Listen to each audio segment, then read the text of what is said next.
approximately 11 minutes past the hour of, yes, it's 11 minutes past the hour of 6 o'clock. And you're listening to the Growing Report. You're surely the pitbull of radio, Lennox Smith, already in studio. Mikey K will be joining us in a little bit. Yes. But today is Emancipation Day. That's what it is. Today is Emancipation Day. I want to make sure I get a good, all right, for now. Ooh, boom, boom.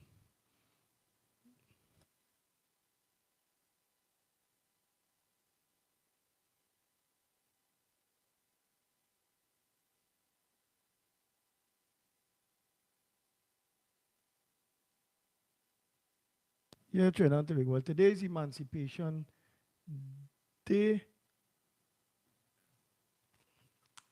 Lennox Smith, a pleasant good morning to you while I'm just trying to. Right. I think I'll get you. Yes, I think I'll get you with what I was looking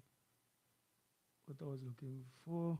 Yes, I hear you loud and clear, Lennox Smith. Go ahead, man. Today's Emancipation Day in Trinidad and Tobago.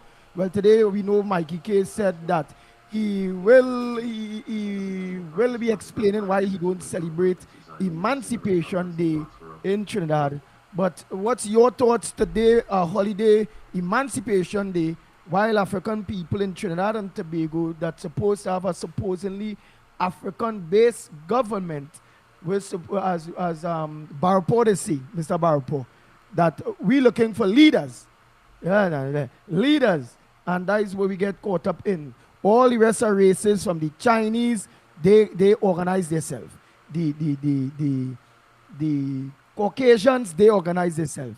The Syrians, Lebanese, them organize themselves. Everybody put themselves in order of financial prosperity, not looking for no leaders, but organizing to build yourself. Other than the African community that still from since slavery to now, always look up upon somebody, that, it's like, I have to have a leader. Somebody have to lead me. I can't think for myself in this kind of way, and yet still African leaders came, and it's not only going on in Trinidad, that is going on in South Africa and those things. Other than recently here when we get this Burkina Faso young fella that thinking with a different ideology whereby he turning out to be that leader, but you don't get much of that. And then I believe it's just a matter of time. He and all go get spoiled with power. Power intoxicates, as you always say.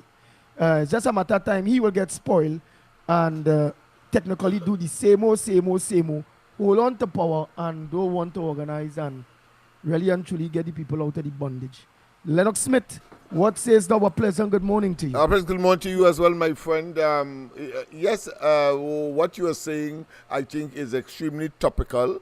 There is a need for the level of introspection that you have introduced there by your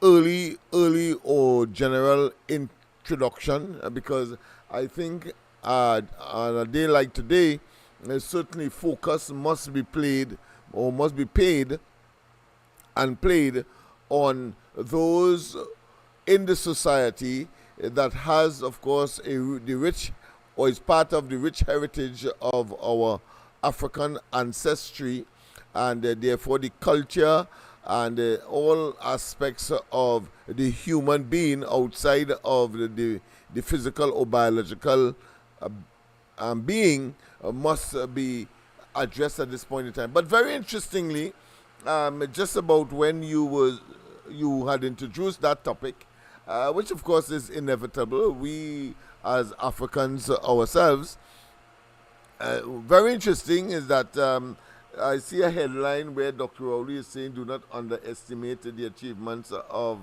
the African community." And I was taken aback by that because I know that at one point in time, maybe about 4 or 5 years ago, he did in fact indicate at a similar exercise on the occasion of emancipation. Now it is called, of course, African emancipation. I don't, I cannot decipher the difference, because once you talk emancipation, you would be talking about Africans, especially in the context of Trinidad and Tobago and the British dominance and or rule during our colonial past.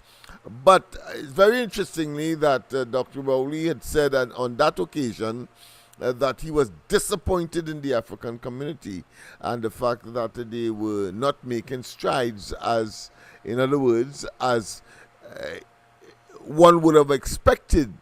And we had, I think, conversation on that matter, on that statement, suggesting, and it is still relevant today, that here it is, a so-called party that has been surviving, and its entire ethos, its entire genesis is based in the African community, in the African culture, if you want to call it that. And here it is, he was making that statement at that point in time.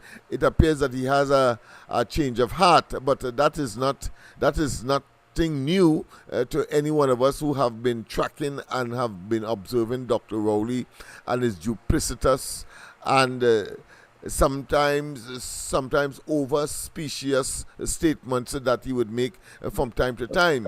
But it is relevant. Because why is he saying today that do not underestimate, and I have not read the entire article, so I cannot make any elaborate pronouncement. I want to get the benefit of that first. But certainly when I see that headline and see one, I know of when he spoke of his disappointment, having regard to the fact that the PNM depended and continues to depend on the African community for its political survival, and having been in office longer than any other party, over 40 years, and then making that statement, I thought it was disingenuous. I thought it was dishonest, frankly, and I thought it was an insult, not just to the PNM and to the persons who would have been the founding fathers and over time evolved to what clearly today is a criminal enterprise, there's no doubt about it, and a pseudo-racist agenda organization. And I say pseudo-racist here in the context that the use of one's own race in order to advance one's cause to one's advantage, and that is what the PNM has, of course, morphed or evolved or metamorphosized into, and therefore one has to take with a huge, not just pinch, but a truckload of salt, Dr. Rowley's reversal in terms of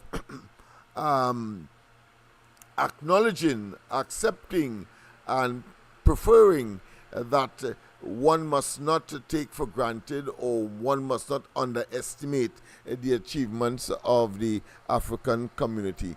Well, I say so to add to what he is saying now, in reversal to what he was saying then, that has been so, those achievements have been so in spite of the PNM's presence, because clearly if it is that you are an African-oriented entity, having, of course, governed Trinidad and Tobago the longest from time immemorial, almost, and you were then and still today have a certain, whether it's pockets or otherwise, but it's sufficiently significant.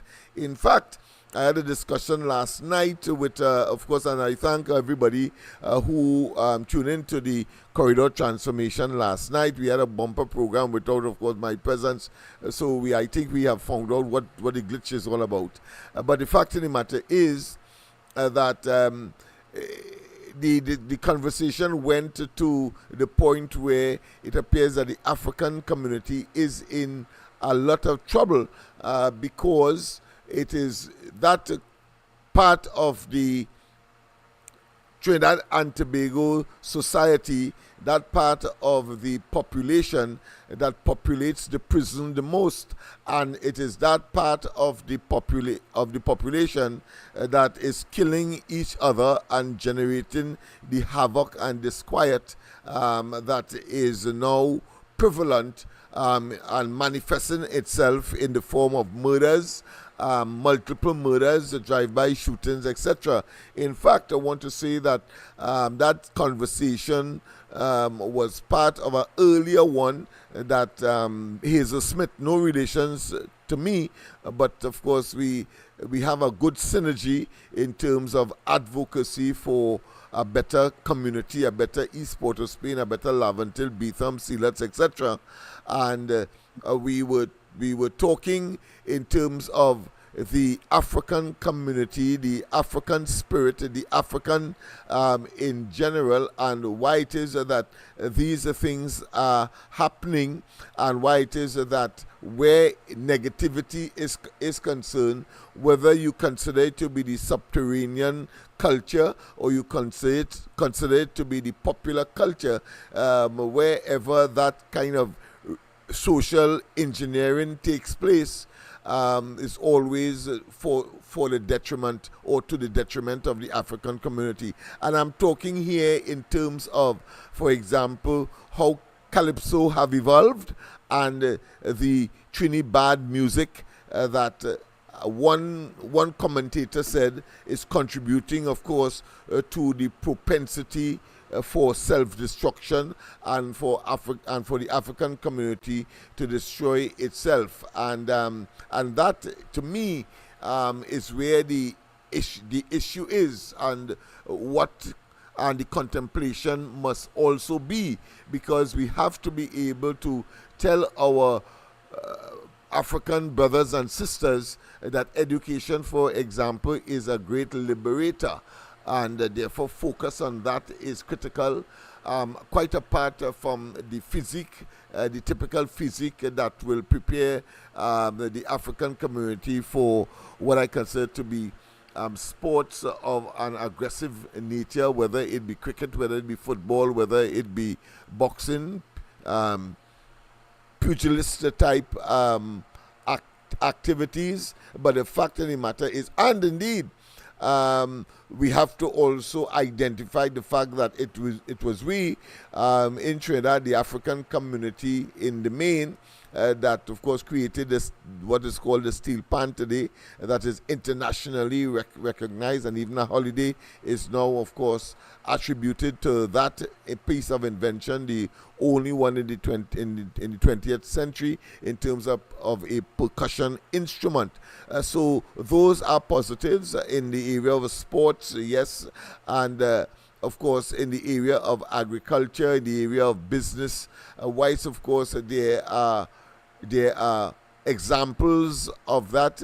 Clearly, there is not sufficient in the context of Trinidad and Tobago for us as Africans and, of course, as a society to be comforted or comfortable, and that there is room, in other words, for much, much more to be done.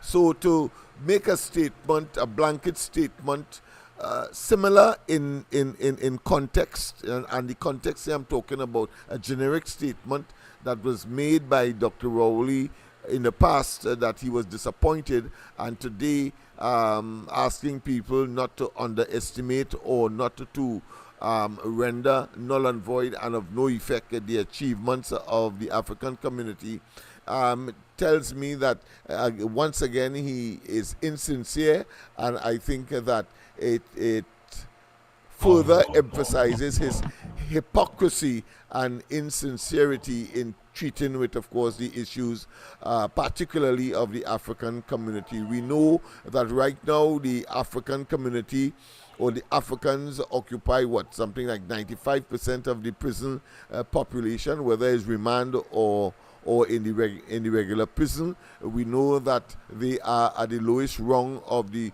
socio-economic ladder. We know as well that in the area of business and in the area of generating employment opportunities by that means, and inclusive of agriculture and the various platforms and or plethora of business opportunities that are available over the years, and whether the government invented or created NIDCO and other financing facilitation, we see that they are either far and few and in between, or it is so inadequate that a serious African wanting, of course, to enter business, for example, will not be able to do so because those facilities cater for more or less micro and possibly medium business entities, or entrepreneurs, and not, of course, those with a serious ambition. And at the same time, we have to take note that the way the government dealt with the CLICO arrangement, the CLICO bailout, again tells us that the government, it cannot be serious, because by and large it is said that the head of that organization would have been in essence a black man, an African. Talking about Dupre, even though of course his ear may be closer to yours, Andy, but the fact of the matter is that is African, and not, of course, a clear and unadulterated Caucasian. And here it is that the government utilize its juggernaut resources, utilizing the court, and of course, and expending our resources, whether in the treasury or elsewhere, in order to, of course, dismantle that empire, or that conglomerate headed by, of course, an African or a black man. And I think, as I've said before, psychologically, that must have some kind of negative impact on persons who have an entrepreneurial zeal and believe that they have the wherewithal to compete with what already exists and what is growing.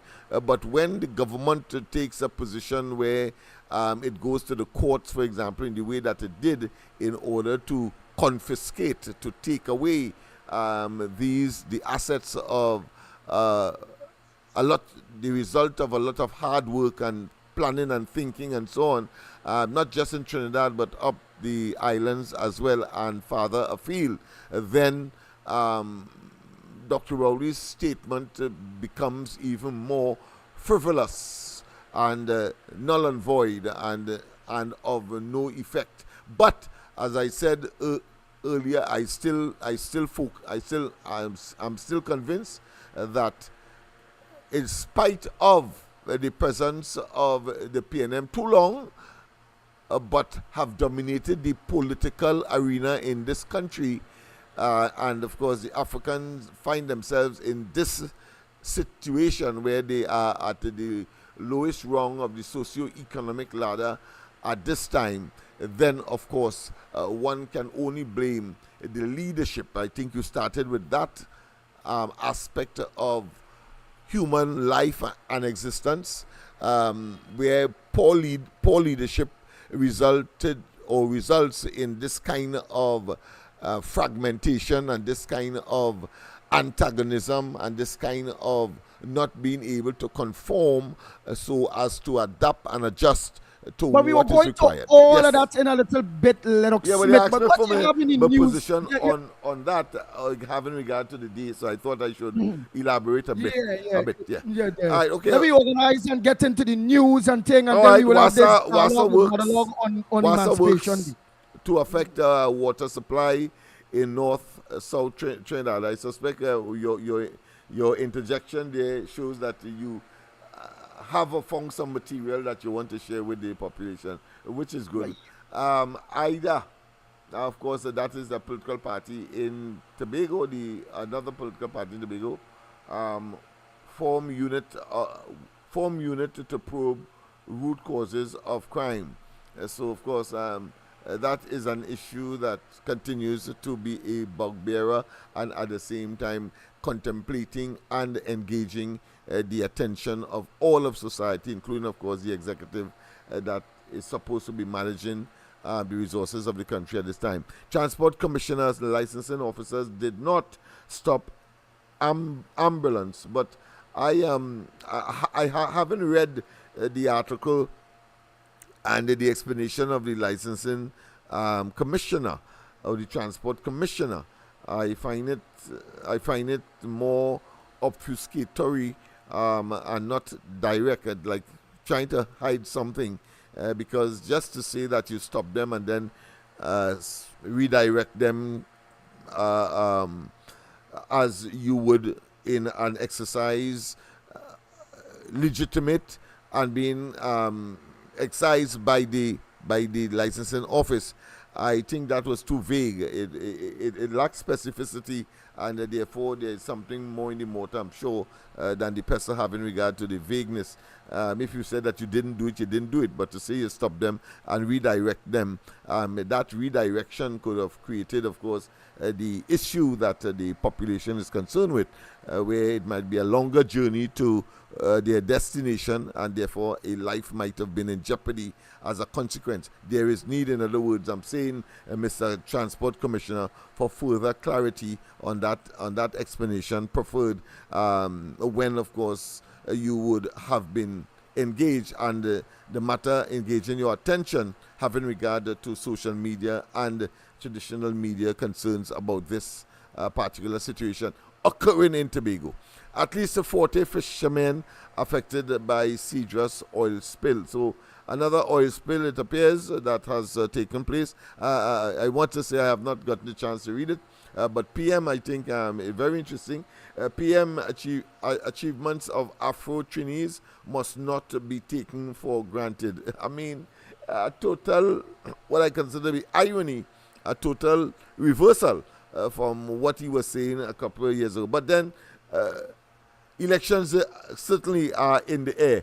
So, of course, that pseudo-racist, should I say, pendulum is now swinging in a direction all too familiar to all of us, because that is the character that is Dr. Rowley. So he's going to be self-serving to say that, but really and truly his true position, in my view, was when he was in the middle of his term or early in his term, and he figured he could have afforded to tell it as it is and express his disappointment in the African community. But now that elections is upon him, and he has to pursue a course of action seeking re-election. Here it is, he comes with these platitudes and insincere statements of ingratiation, in my view, that can hold no water. We know you, we understand you, and we know that that is mere huff and puff. That is mere wasted air, frankly. What does emancipation mean to you? That's a question that I'm sure we will try to answer with your participation this morning on the ground report. So those are some of the areas, Andy, that has attracted the attention, or that can attract the attention of the population at this time. New tint laws take effect on July 29, and of course I understand there's an additional 14 days thereabout. But what about July 29 gone already, man? Yeah, but that I'm saying, so I think from then there are additional 14 days, I believe. So I could stand corrected, but that doesn't mean that you are going to take what I say and then wait for 14 days. If you know that you may be in breach of that particular regulation, then of course you should take corrective action.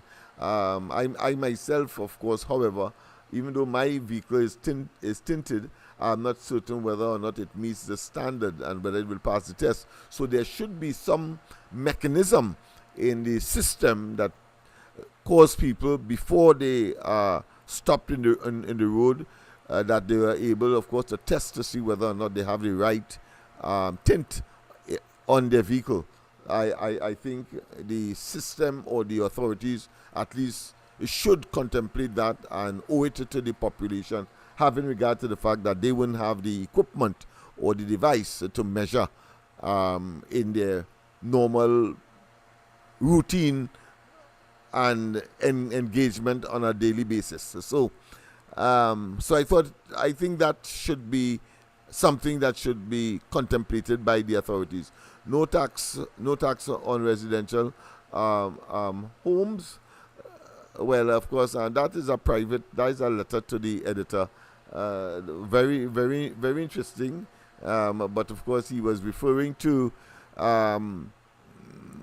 homes that at one time would have been considered to be industrial areas or commercial areas that would have normally be considered to be a home, because it would have been a residential area but have been converted to commercial, and therefore he's saying that those persons who have converted either their homes or a particular community, such as, let's say, on the avenue, convert that to commercial, they have no taxes to pay here, because this government is focused on residential and not commercial buildings, which of course is a far cry from what the UNC would have done. The UNC had made it very clear that when they were bringing back the land and building taxes, not property tax, the land and building taxes, and that they would have focused first on commercial and everything that deals with business, and then of course extend it to commercial.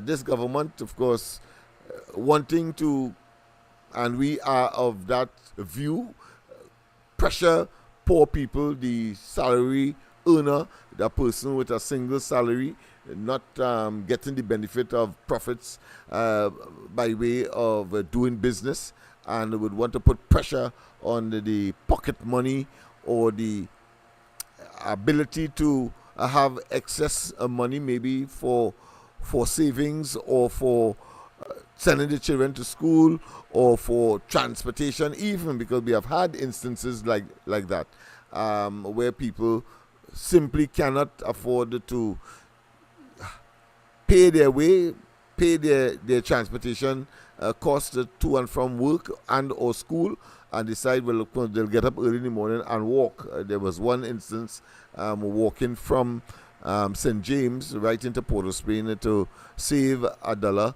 in order to, of course, get home, I think, somewhere in Tunapuna or Takarigo. So we have had instances like that. So it is not far-fetched to bring that up as part of the discussion. So those are the areas. Flash flooding, of course, affects parts of Trinidad. Nothing new. Once rain falls, well, of course, that's it. Port of Spain notwithstanding, and of course, the Emancipation Support Committee chairman, he says, weather cannot rain on our parade. So weather cannot rain on their parade. So today is a big day for the Emancipation Support Committee, the organizers, the major organizer of the celebrations of emancipation, and therefore not too far from here on George Street, I'm sure I will get a glimpse as to the procession as it makes its way to the savannah, where, of course, that particular after and that particular African name village is housed. So those are some of the areas. Andy, do you have anything there that you would like to share with us? Lawsuit over horror conditions at heliport. Millions for 3 Venezuelan children. Very interesting one. Again, I have not been able to get to the gist of it in terms of details, but it is clear. Some people may say, expressing maybe some kind of xenophobic disposition, that here it is that they are here illegally, come into the country illegally, and now, of course, through the courts, they are getting millions in order to because of some inhospitable scenario, and some people may frown upon it, but we are a country of laws. The rule of law must prevail, and if But the of law course, sucks to us. yeah, The and law if of sucks to course us. Remember somebody made a it point is on that. infringed by whosoever, then of course, including the state, then of course they must pay the price. Yeah, Andy. But remember, Lennox Smith, Yeah, somebody made a point on that, yeah. whereby, watch out that with the divers, all right, they said it would have been at 25,000, but we hear, no, well, all right, they're looking at 5 million settlement or if it go thing.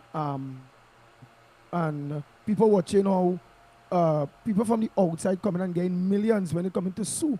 When it coming to suing and all them various things compare to when we the Trinidadians sue.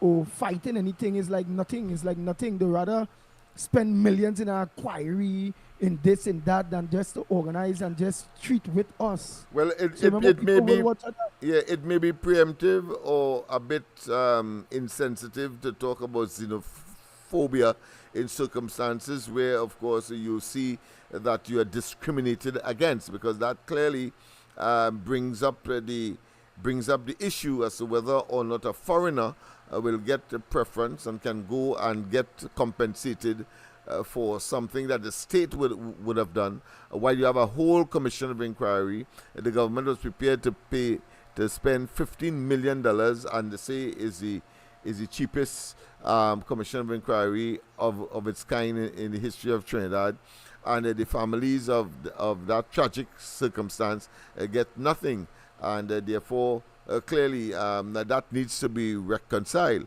Just reading the article, I just want to read the first paragraph. It says 3 Venezuelan children will receive 1.27 million for the conditions, yes, they endured during their 2-month detention at the heliport in Chagaramas. Yeah, a master of the court. Well, you have masters now to fast track matters in the court.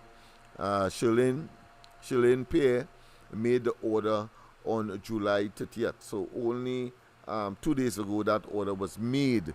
So yes, it does not take away, it does not obfuscate, it does not reduce how Trinidadians will feel in such circumstance. That here it is, they were able to get swift justice, even though the circumstance may be different, and these families have not been able to get a red cent. Yeah, so I think it is justified in those circumstances, Andy. I go like, while you're doing all of that, I now get to fix a problem that I was having, but well, it's going good. It's going all right. Yes. We're going good. You go ahead, Lennox Smith. You go ahead. Yes, indeed. Well, of course, there are other issues. Another one that I see here, killed a man at 14, 20-year-old, sentenced to 7 years.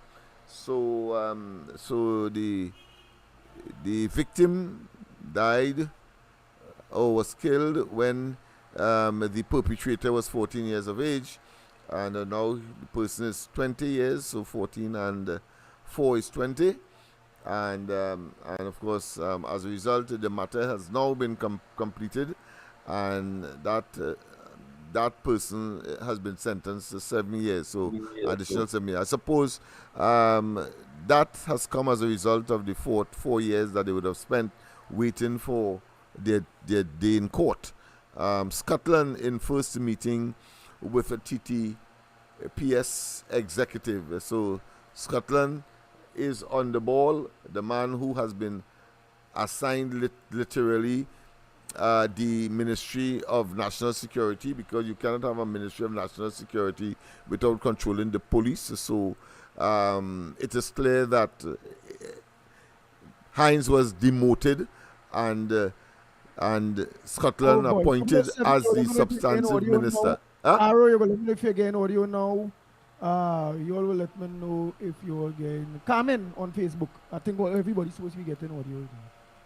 Go ahead, Lennox Smith. Yes, indeed. Of course, as you're talking that, I forget that I have a task to complete on my Facebook, yeah, as well. Yes, yes. So I know that people are getting on YouTube.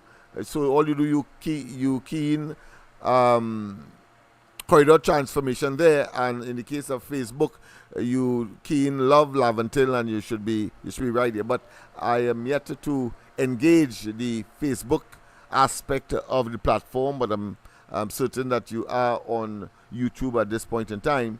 So yes, but these are some of the issues, Andy, that are plaguing us. Are trying to multitask now, other type at the same time. So you'll understand my concentration is divided now, because I had to do some writing in order for me to engage the YouTube platform on the uh, attached to the corridor transformation. But we are accustomed to that, and we that's the task that we have given ourselves, and I think we have done a tremendous job so far. It's just about 3 weeks now. This will be the third week, and we are, of course, moving from strength to strength. Kuverman sentenced in kidnap case in first trial under new law. Well, yes, of course, the masters of the court that they have now bypassing the magistrates' court and going straight, of course, to trial through the recruitment of several masters, and then you have a particular type of hearing, HEAR, not herring, not the fish, um, hearing that you will get in order to determine whether or not your case requires either further attention or to how much judicial attention should be paid to it, that kind of thing, in order to reduce the amount of matters that are descending and accumulating and backlogging in the courts. Of course, the decriminalization of marijuana is another aspect of it, to reduce court the court congestion that frustrates the people. And of course, it is said that justice delayed is justice denied, and efforts are being made, and not since this administration. Of course, they will want to take credit, but of course, as you know, Section 34, for example, was a direct response to this congestion. But of course, this government will want to take the credit for implementation. But certainly, the Kamala Prasad Bisesa would have reached that stage if the population was not hoodwinked by Dr. Rowley and his no-nonsense personal public disposition, and of course his anti-corruption stance at that time, and a corruption buster. Now we know that he's a corruption promoter, having regard, of course, to the evisceration of the procurement legislation and the amount of recusals his cabinet members have been engaged in and have been the beneficiary of. Always, of course, some family, some friends, some preferred, and rather individual at the level of the cabinet. They make decisions in order to give them the largest of the state. And we say so without fear of contradiction, because that is an irrefutable fact. So there we have it. Of course, Diver's widow welcomes long overdue police probe. Well, we did ventilate that yesterday for persons who may not have been the beneficiary of that discussion yesterday. Just to say briefly that the DPP has agreed that there should be some kind of criminal investigation pursued by the police, and have given such instructions to the police. And of course, they will have to engage in their own independent findings, their own independent investigations, because they cannot use what was disclosed in the commission of inquiry as a probative evidence to take to court in order to bring persons who may have infringed to justice. So that's how complex this situation is. So you could just imagine, you could just contemplate how long again that will take. because they cannot use what is in what transpired in the commission of inquiry. So the police has to do it all over again in their own way in order to bring persons to justice, persons and or companies to justice. Of course, the two companies here, the one that employed directly those persons who died, and but the one survivor, and of course Paria, which of course is a state entity that hired them, and that tragic situation resulted. So we have those situations as well that we have to contemplate. Sorry about that, caller, but I have to not to take that call because it will just interrupt the program at this point. You can call, of course, the regular numbers. Andy, I'm sure you'll be able to give them the numbers now. Relative of prison officer killed in crash. The good die young. Yes, of course, we had that tragic situation where a prison officer, yes, met his demise. Andy? Yes, I hear. Yes, give them the numbers now. Let's see if we get some calls. Whilst I complete my exercise in engaging the Facebook platform on the corridor transformation, or connected to the corridor transformation. Maduro, of course. You gotta go by the time, because I trying to deal with something here. Okay. Well, there's an article here that Maduro's grip in doubt. Well, of course, grip on power is in doubt. And last night we had a very hectic debate and discourse on that particular issue unfolding in Venezuela as we speak. And one of the issues that came up was that of why it is the government has been tardy to make a categorical statement of its concern for the questionable nature that seem to be very valid now, but even if they may be not of that view, or even if they believe 50-50, they ought to make at least a 50-50 statement to suggest that the government is firmly in the area of democracy and, of course, free and fair elections in particular. I shouldn't say democracy in the context of Venezuela, but certainly free and fair elections. And if it is, there is a mass protest in Venezuela as a result of the results of the elections, one would have expected the government at least to make a statement one way or another, call for calm if necessary, take a middle path as most countries who have a non-aligned position would take. But it is clear that having regard to the history and the antecedent of the Raul administration, where the Maduro administration or the Maduro government has to be criticized, they seem to be reluctant.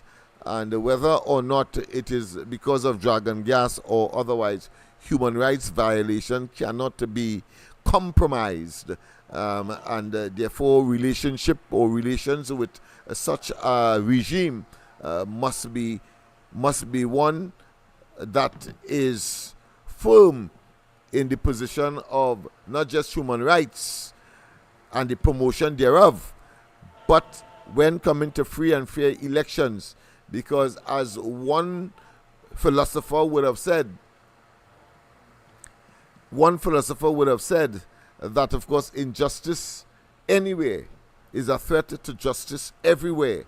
And if it is a people cannot express themselves and then get the beneficiary of that expression in the form of an election, then something is wrong. And I caution this government, and I caution Dr. Rowley, that you have already infringed that principle when the Privy Council said in no uncertain terms that you and your cabinet attempted to usurp the role and function of the electorate, the persons who, by virtue of their citizenship, have the right to vote and determine who must lead them.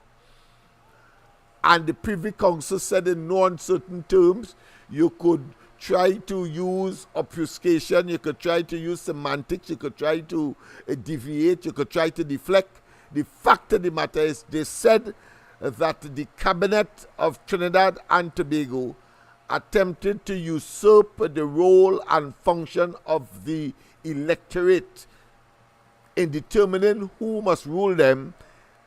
And in this particular case, it was at the level of local government. And thus, of course, hastily, as a consequence of that decision, which they found illegal, when Dr. Rowley and his attenuated number in the parliament, only 22 out of 41 seats, the opposition alone has 19, and you utilize that slim majority to make a decision to postpone the local government elections, which would have, if they had their way, if Rowley had his way, would have been, of course, about March of this year. But the Privy Council, and I want to, we do not pay enough kudos or give enough kudos to the opposition, and I want to say categorically here, and without fear of contradiction, thank you to the leader of the opposition and the UNC and those members in that make up the parliament, whether it be the lower house or the upper house. We want to thank you. The country owes you a debt of gratitude for the stance you took and take the matter to, as far as the Privy Council. That is no easy accomplishment. That takes a lot of doing, actions, and funding as well. And maybe persons who, being the Democrat that they are and the patriot that they express, might have done it for free. But the fact is that it took some doing to get to the Privy Council. And the Privy Council said in no uncertain terms that Kamala Prasad Bisesa and the UNC were correct in bringing the matter of such a critical nature to the attention of the Privy Council, as far as the Privy Council, because the local judiciary missed the ball all entirely and were, of course, agreeing with the government. Let's not waste time. The corollary here is that the local judicial system agreed with the government based on the decision of the Privy Council. The local judiciary agreed with the government to usurp, for all intents and purposes, and undermine the electoral process in Trinidad and Tobago. That is the corollary that one has to engage and conclude. And thank God for the Privy Council for seeing it for what it is. And so a hurried election had to be organized for local government last year. On Facebook, you all will just send message to them, letting them know, well, the audio is back. Right? Just send message to all who was on balling, no audio, let them know the audio is back. Go ahead, Lennox Smith. Yes, indeed. And I am saying categorically here that we cannot overemphasize or underestimate the contribution of the opposition in the preservation of our democracy and our tradition of government by the people, of the people, and for the people. It is critical that we understand how significant people died, generations perished to get that privilege to vote and to decide who must rule. this particular regime, this Rowley regime, having gotten into government, will give the impression that somehow they cannot be dislodged and that they got there on their own volition. Hogwash. A misnomer, if there was one, and an illusion of a dangerous proportion. If a man could believe that somehow, having gotten into office, he could stay there forever. And we are seeing it unfolding, of course, right now as we speak, in Venezuela.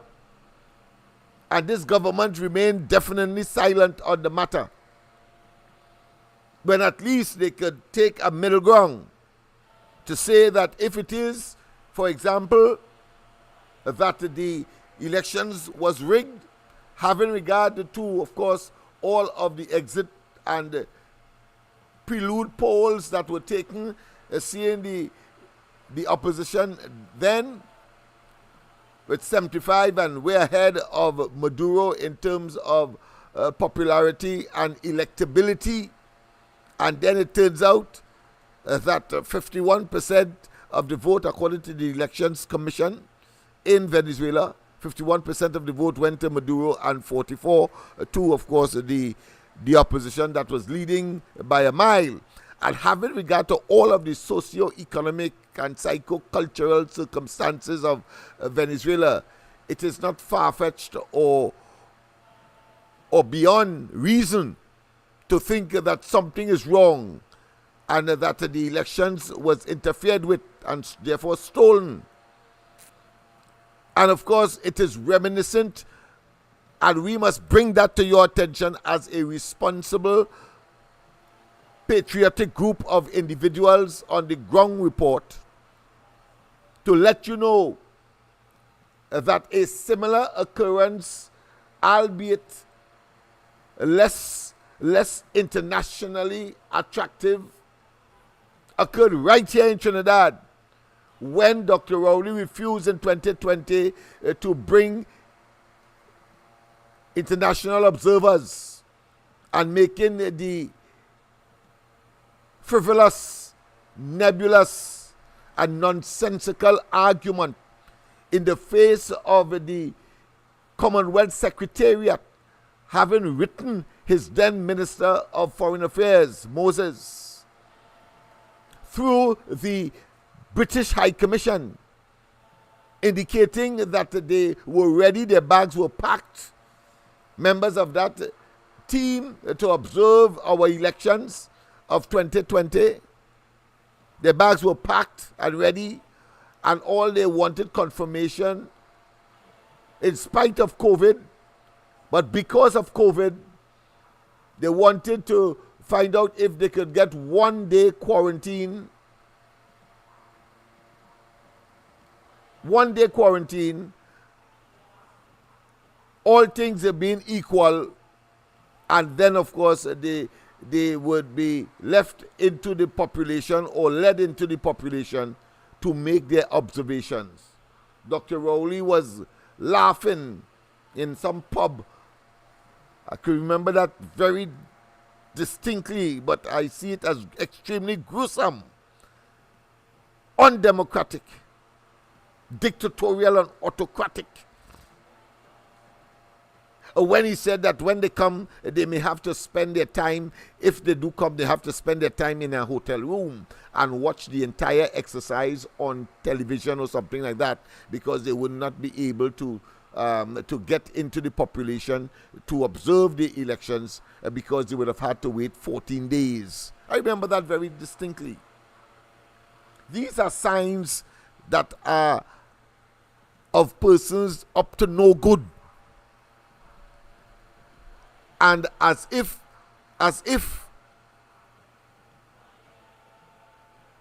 the manifestations of these signs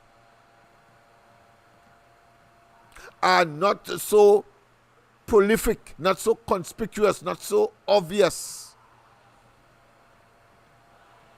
so that no way could Rowley and the PNM be given another opportunity to manage the affairs of the country. We have a legal responsibility to adhere to the Constitution and, of course, the Representation of the People's Act.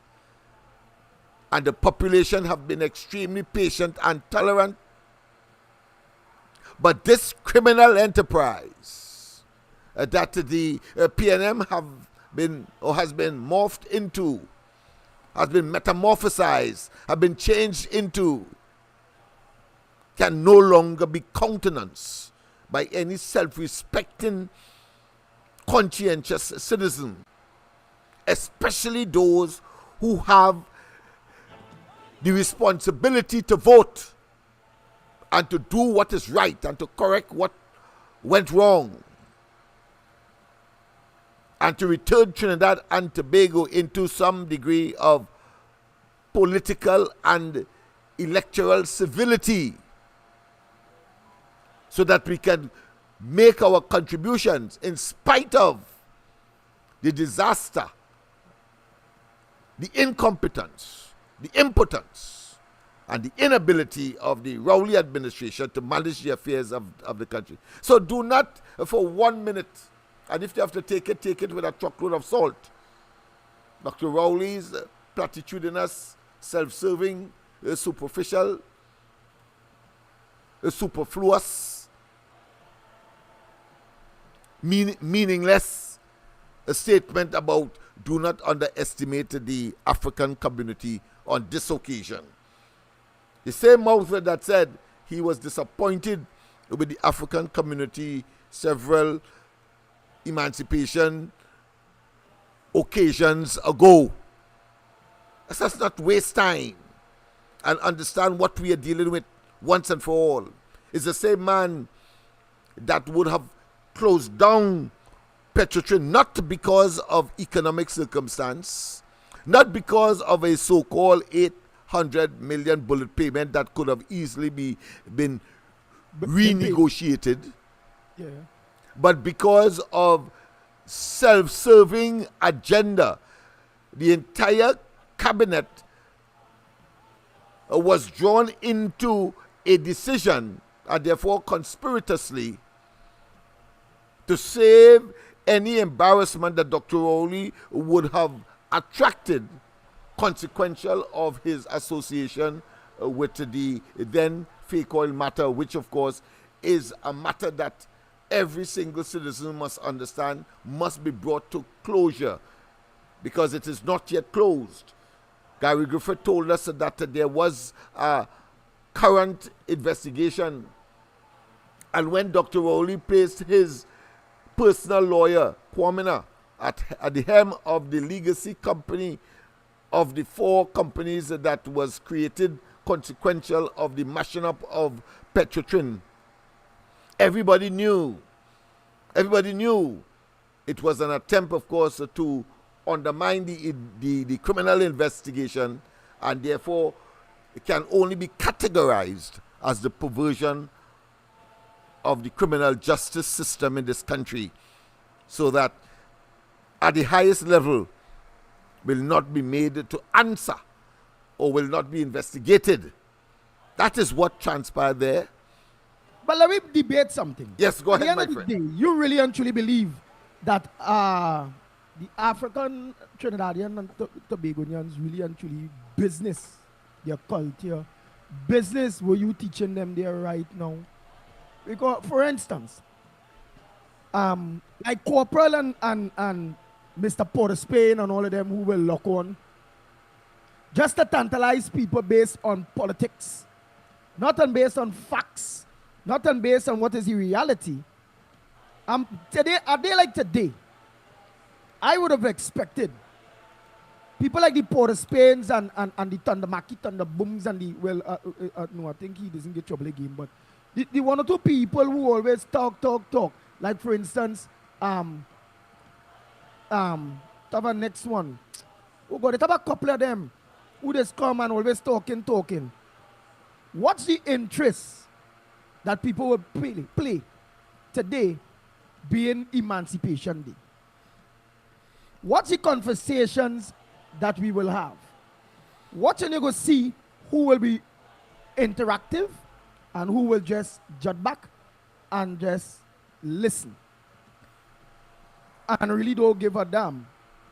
Tomorrow, please God, we don't have a holiday, we will get more people interacting from the African community, and they'll be interacting based on race and hating the UNC party or Indian people based on what was sold to them by the PNM. That the problem that African people have in Trinidad and Tobago was caused and manufactured by the Indian. That is how they sell it in the community. They wouldn't organize and let the people know that the problem that African people have in Trinidad and Tobago was manufactured, organized, and continue to be inflicted is by the PNM. And how? By the PNM continue to point the African people in the wrong direction.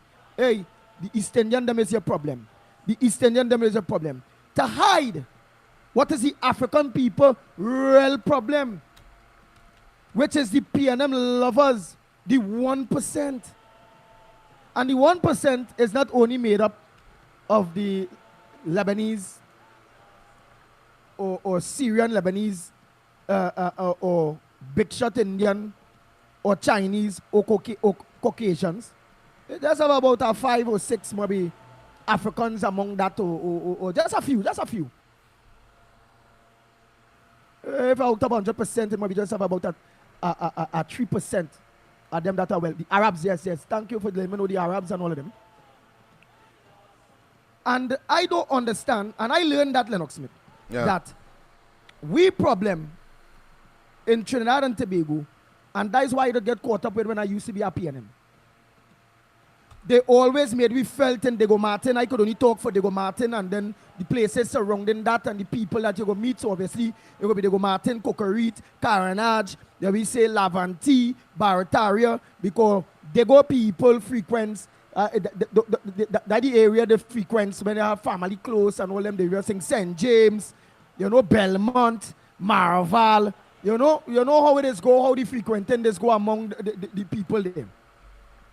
And while being in the PNM, they actually was telling us that the Indians is we problem.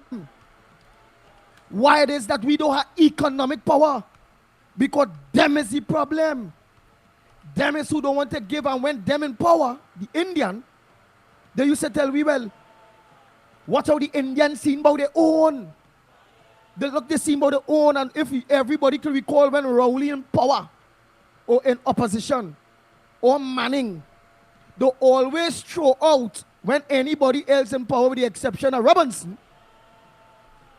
So with Pandey and Kamala, that the Indian and them is we, watch, PNM, only had to give back PNM a chance, Watch how them Indians seem about their own. Watch how the Indian doing this. Watch how the Indian doing that. And him pointing it to we. That when them there now, look, them there 9 years. How they pointing out. Or still trying to sell, in fact. That the problem, because you ain't see it on with the opposition these days, with the government, with Rowley.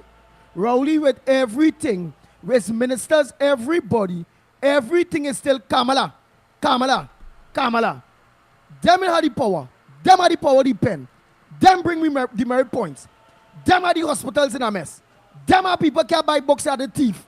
Them are this, that. But yet still, they brainwash African people and still have them believing that what they're going through, although the black man in power or the black government in power, that is the Indian still. Hey, look what they catching all the tail more is the Indian. If I was to raise gas because the Indian, because here why? The thief out all the money when there was there. I had to organize and close down petrol train here why? Because the Indian, they give away this and they do that and they continue to go along that type of a road and plain to see that Many people in understanding the agenda of the PNM when it comes to divide and rule and pointing African people in the wrong direction. What something? Pan is a black man thing.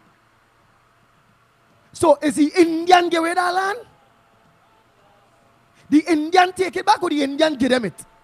Who take it back? Who take back 100 and something lots? Take them 2 lots or 3 lots? Who take away a whole highway and the east-west corridor close, real close to the airport? Who do that? And yet still, with Port of Spain and all of them boy, them still going down a road misleading their people. Totally misleading their people. That their enemy is the UNC. And the only way they have hope is if they keep holding on to the PNM.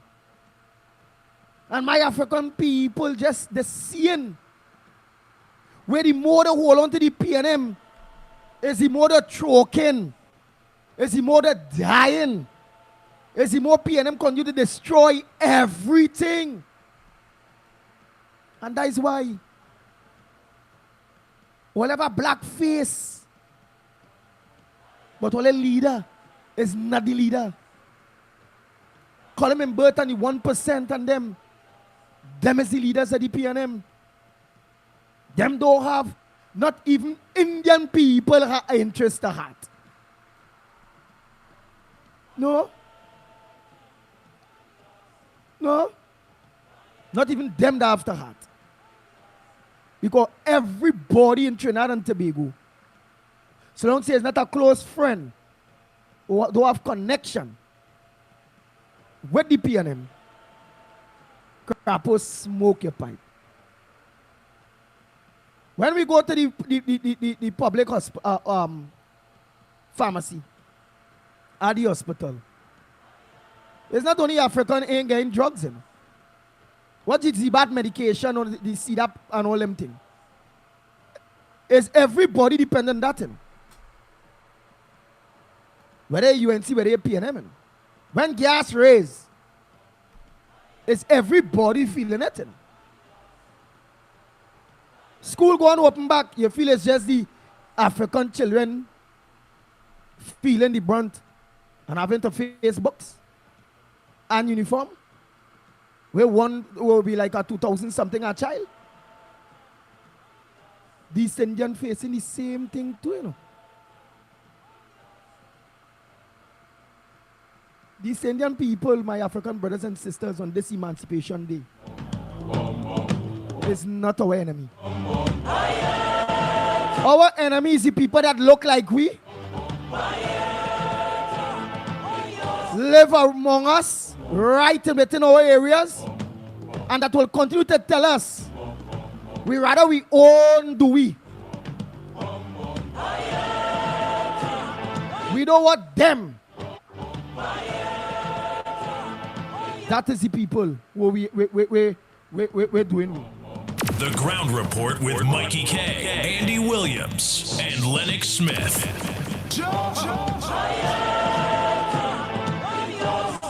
So I want a conversation this morning. Because we really and truly don't want a monologue. We come out on a holiday. Today is Emancipation Day. Well, today is my big daughter's birthday. She born the 1st of August. And I want a conversation. I'm looking for a conversation. Looking for dialogue, not a monologue. Because LENNOX could talk from now till, you know. I and all could talk from now till 9 o'clock, you know. But then that makes no sense because I want to know how you, the people, view emancipation. Whether it's an African or East Indian, as a Trinbagonian. And based on the things that I just mentioned there, do you believe that the East Indian people are the enemies of African people when it comes to Trinidad and Tobago? and our politics and the way things going? Good questions to ask. Good topics to dialogue. How do you view emancipation in Trinidad and Tobago?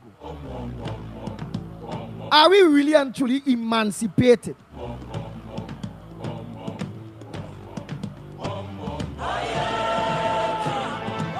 And those are some of the questions that I would like to ask. I'm sure by now, Andy, everybody will understand why we decided to have a program on this emancipation holiday. We could have done like most people and stay at home because we have, God knows, we have a lot of things to do outside of spending 3 hours here almost every morning, every day of the week. So they will, I'm sure that they appreciate that because it's a heavy discussion. It's one that requires some level thinking, serious introspection.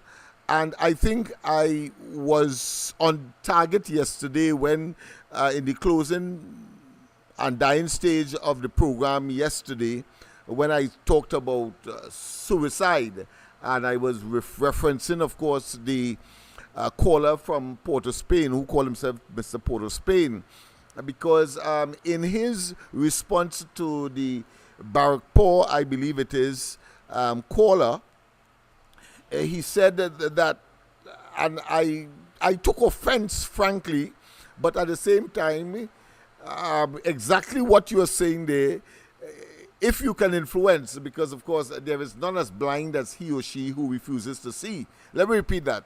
There is none as blind as he or she who refuses to see.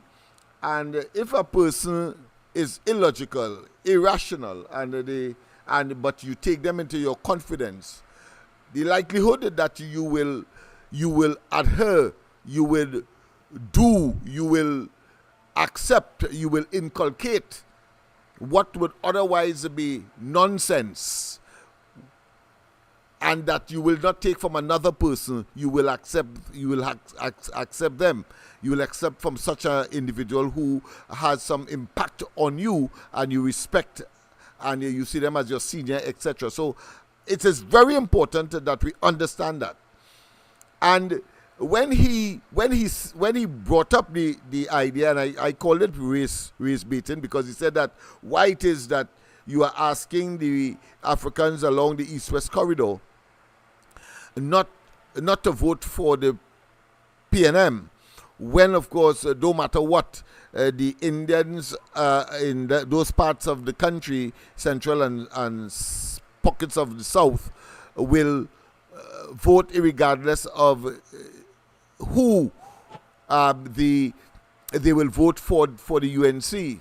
And I thought it was such a superficial argument, but not superfluous, but superficial, because we earlier was making the point, and I think I got the chance to do so, when I said that when the so-called Indian party is in government, the African community benefits more. And I was saying so because conversely, when the so-called African party is in office, the Africans catch the ant, denim, and everything else, except of course for the few who of course are closer to the fountain. Yes, to the fountain.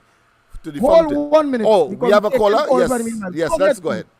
Good morning. Morning, Andy. Yeah, what could you add to this discussion when it comes to emancipation and the mindset of our African people in Trinidad and Tobago, especially in the politics? Because outside the politics, Indian and African lives good.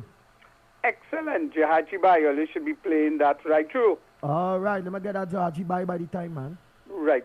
One of the things that has affected us, and people have to understand, the political DNA that has this country as it is today. And that is a direct relationship to the governance of the PNM. And people have to understand 60 years of the PNM is responsible for what has happened to Trinidad today. the poor governance of it.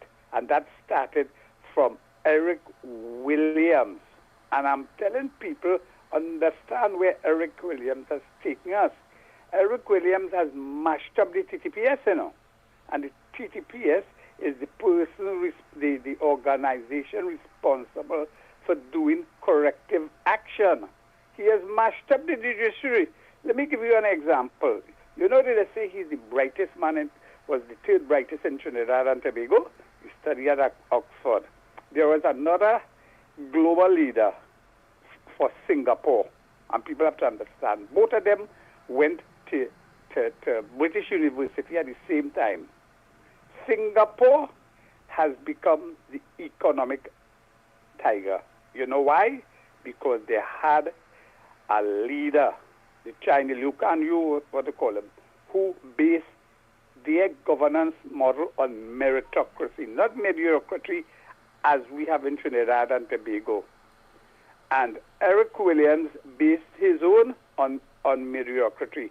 And basically he implanted in the civil service all the Balize juice drinkers who are the supporters. And every system... One quick minute. Jahaji Bai, who's saying that again? Brother with assistance. No, Brother Marvin. Brother Marvin. Okay. Right. Brother Marvin. I think, but I just remember the thing. That's a nice tune. So what I'm saying, you basically cannot basically straighten a entry. What you do to it? You have to cut it down and hope it shoot up. And that is what we have to do with the PNM and the followers, vote them out. Look at the stupidness that go on in a CARICOM country.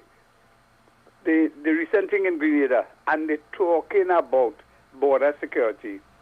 And border security, nobody come up with a plan. And Pandey had that plan in 1996.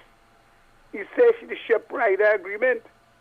And nobody wants to go to the ship rider agreement, because if we have the ship rider agreement, we will get rid of all of them who doing wrong things in Trinidad. And our black brothers and sisters are falling by the wayside. We shedding blood in Trinidad, and that become normalized. Everything is normalized. Even the dengue is normalized now. They're telling you, basically, cut and clean yard. But one of the most important things for dengue to prevent bite is water, and Marvin not giving us water. The only water you get in the pothole, and the mosquito breed in the pothole are gone, because I'm passionate about this, and I want people to vote out the PNM are gone.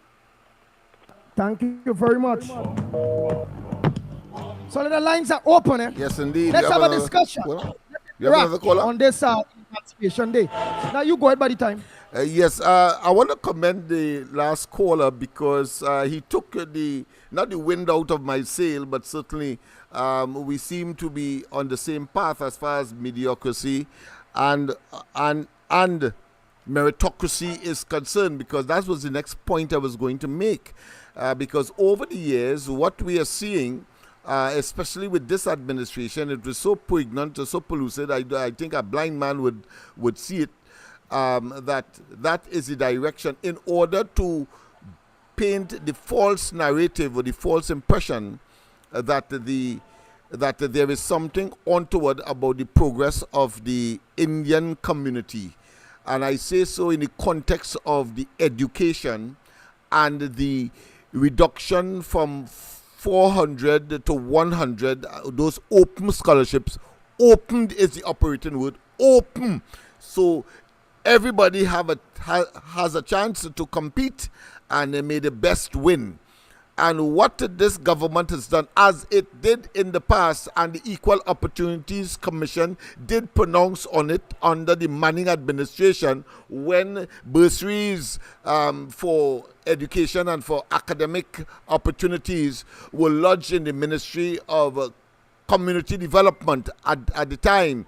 And of course, they said that it was discriminatory because you don't know, in fact, it did not have an objective analysis. It did not have an objective way of determining who is who. And the argument was that people who have a PNM connection were getting these bursaries and therefore going off to school wherever, funded by the state. And then I concluded at the time as well, and I still am of that opinion, that they are guaranteed work, particularly in the civil service, where whether it be EBC, whether it be other elements of the state, in order to promote one agenda, the PNM agenda. Good morning. Go ahead, Good Felix. morning. Yes, good morning. Sorry about that. Go ahead. Lennox, you are so right. Lennox, you are so right. Thank you. I remember, when PNM formed, right? Yes. While growing up, and I remember my mother and them tell me that PNM formed in the same year and the same month I born, which is January 56.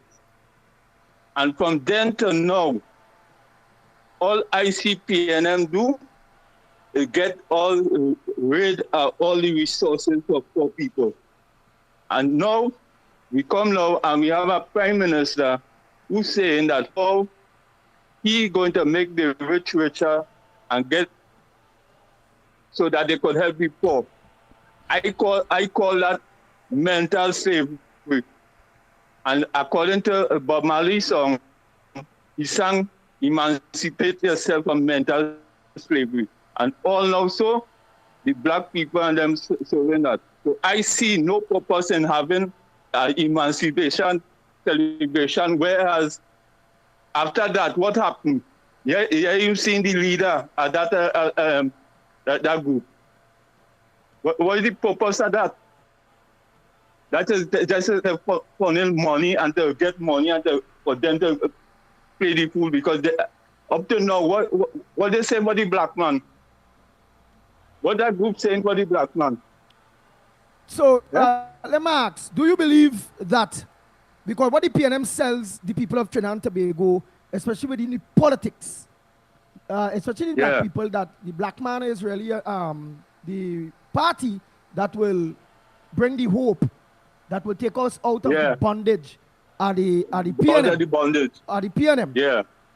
And that the opposite party is the party that taken away from all the black people, is the party that advantaging the African people, is the party that have us where we are, which is the East Indian people. Because I telling you, I was in the PNM, I would have sell we that the East Indian is we problem, and the only way out of we problem is the PNM, because the Indian sees about their own. That is what they sell we. What's your thoughts on that whole thing? Is it that the East Indians them is really we problem? Is it that who you believe is we problem? You know, along that line, I want to hear your thoughts, because people must hear your thoughts. Andy, we not a country, we are an island, right? And everybody, if they go back and they check the roots, we are mixed people, you know. You understand? And I sure each one of us have a relative who is an Indian. Each one of us have a relative who look like a white man.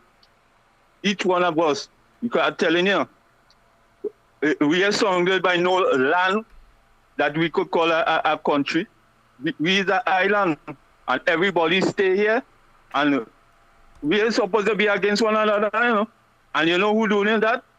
One party, the PNM, because they want to stay ruling, and them must believe that this country is their country, and that they care about nobody else but themselves. Look at who running the country. Not probably. It's a slave master. You understand? So slave will always continue. Look up to now, we can answer where that $3.6 billion gone. You understand? More than to help their friends and all kind of thing. Andy? Understood. Hey, let me say a pleasant good morning. Andy? Yeah, we listening. Andy? Yeah, Felix, go ahead. Yeah, what after the program, I'll give a call. I get the Cyrus number. So I'll get a call after the program. Can I? All right. Yes. All right, yeah, take care. Call me right after the program day. Nice. Yeah. Yes, people, and those of you at the same time who need devices and so on to make sure that you're in touch with your favorite program on Mornings the Ground Report. Well, of course, we will direct you to Cyrus. I'm sure you utilizing our name, you will get a bargain that you may not be able to get elsewhere. I think he has always been a very ardent supporter of the Ground Report, and where technology is concerned, he has been very, very, very useful and helpful. So in the spirit of reciprocity and having regard to the fact that we are now focused on social media, and he has the equipment, he has the gadgets that would require you, that can have you close to us and vice versa, then of course it's only fair that we direct your attention. So I'm sure from time to time Andy will provide you with a number so you can contact him directly and just tell him that the Ground Report sent you. Nice. So truth. Hey, let me say a pleasant good morning to Matilda Rose. Alan, good morning. Hey, D'Souza, Sharon, good morning. Alicia, pleasant good morning. Primraj. Hafiza, good morning to you. Katie. Titi Rebel, a pleasant good morning to you. Oh boy. Nicky Nick, Joram Moses, good morning. Dinesh, good morning to you. All of you that are locked on. Rajendra Maharaj. Rick Lutchman, Gloria, Escola.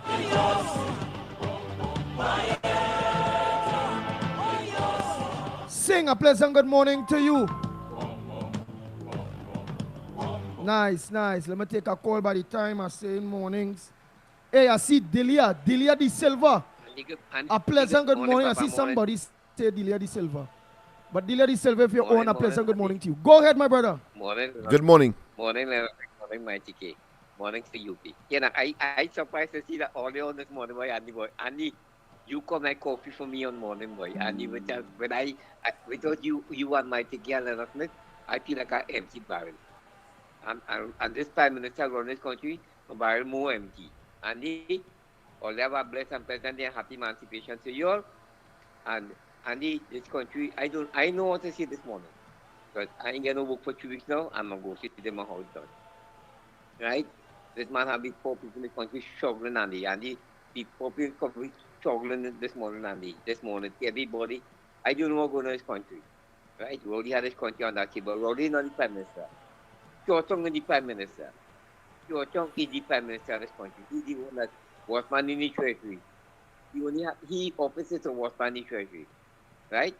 And Andy, I beg him for help in my borrows, the details return, and I beg him for help. My number is 72214. Tell Lennox Smith, if you give me a phone number, please send it for me. So you always tell me go help my house. Have a blessed and pleasant day. Nice. Thank you so much, my brother. Before they can give him a hands up, that will be good. Celia Singh, a pleasant good morning to Angela. Angela Singh is saying nobody is emancipated under this government. Gemma Sipasar is saying, to me, it's just an holiday.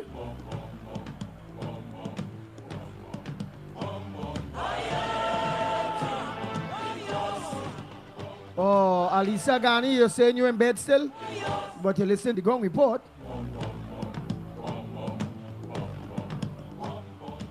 Oh boy. LP, a good morning to you. Butram John, well I done said that. Sandra, good morning, Sandra. Oh boy. I see Delia De Silva. Ban, look, Ban here. I hope you ain't come today. Miss Santa Cruz trouble, you know. She might be in up here to join yet. Okay, she no trouble. Louis Bird, good morning to you. Yeah, just want to interact with you all, make sure that you all are up and running and ready for conversations.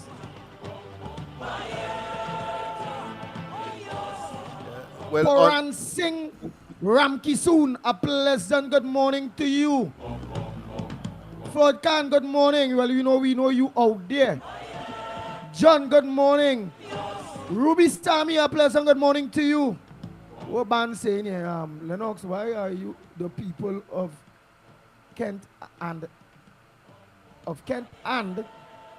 Uganda protesting on Kenya. streets today? Why are they?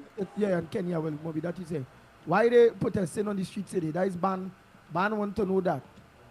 Clint Jones, a pleasant good morning. You go tell him that they just now. Darren, super sad, good morning. Oh boy, Michael George, a pleasant good morning to you. Bix, good morning. Who else I'm missing? I miss anybody there? Sharon Bilky, all of you there. Ruby, yes. Trevor. Yeah, Trevor Rampy School, a pleasant good morning to you. The Silver. The Suzette. Yeah. Good morning to you. Oh boy. June Mohammed, a pleasant good morning to you. Oh, I miss anybody there, boy, because I'm just running through this. Just checking to see Rick. All of you, just checking to see who's up and running with us this morning here. CJ, good morning. Oh boy. Garcia, pleasant good morning. Donovan Garcia, pleasant good morning to you. Life with Daniela. What this life with Daniela like? That is a kind of, it sounds like a kind of love movie. Annie, good morning to you, Annie. Neil McFarlane, a pleasant good morning to you. Oh boy.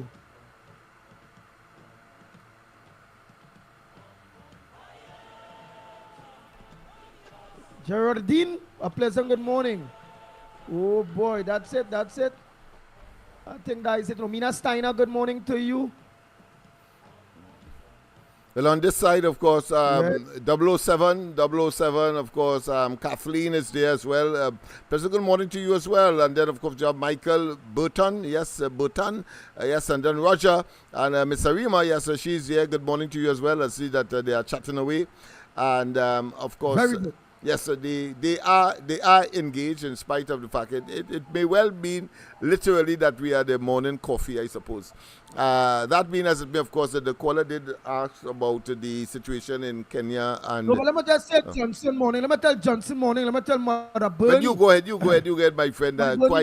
We try to accommodate all and sundry. Yeah, let me tell Lakshman and all morning. Noel morning, Noel. Darrow, good morning to you. Samantha, pleasant good morning to you. Well, we don't know Nikki Nick there. Just cool. Wow, just cool. A pleasant good morning to you. Calvin, good morning. Roger. Good morning. Where my dashiki all fit? Roger, I want to know where is my dashiki all fit? Well, with the PNM in power, I know dashiki all fit to buy. You understand me? If you could send my picture, you being able to afford one, because somehow dashiki really expensive. You know, but eat for when is Indian arrival day?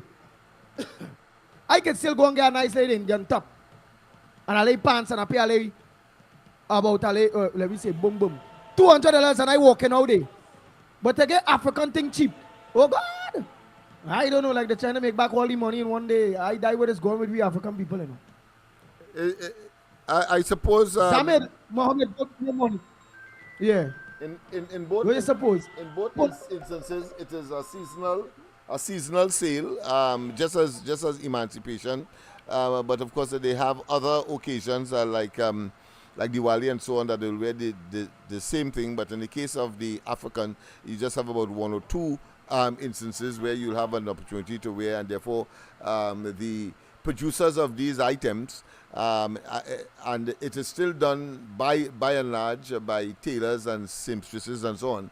And thus, of course, the expense that is associated with such operations. In other words, it's not mechanized. Why they ain't going to find it cheap?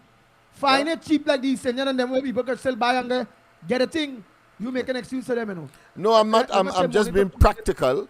as to the reason why it is so expensive and therefore prohibitive. The thing about it is defeatist, because if you can't make the sale that you would like, even though it is seasonal, then of course you would be defeating the purpose. But people still engage. If you go in the market mall right now, you get some people, a few of them, still hang up there, and then you go into some specialist stores. It's too expensive, man. Have it, yeah. You know what is talking about that, Lennox Smith? And what that remind me of? Yeah. That remind me of why the drag mall and them kill themselves.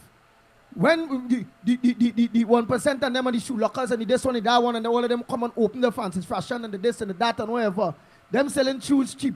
The same shoes where when you go in the mall in the what now call them all again? Drag malls and them the same shoes, $1,000, $1,200 when you go and get Jordan, this, that big money. And the other people and them was selling it cheap. So where feel everybody go?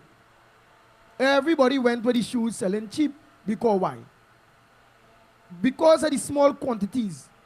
The drag mall brothers and these set of people who selling shoes, small business people, they had to have a markup there that really and truly ain't make no sense. Really and truly, it make no sense. Christopher, good morning to you. But if you have a good product as well, people will gravitate, and if it is unique. Price, Lennox Smith. Price, Bobby. Good morning. Yeah, and if it is price, unique. Lennox Smith. No, but you have a niche market, so that is where they have to go. They have to go a niche market and have a product that even the regulars who sell cheap because of the way the items are manufactured. It is mechanized, but of course these people use their hand, etc.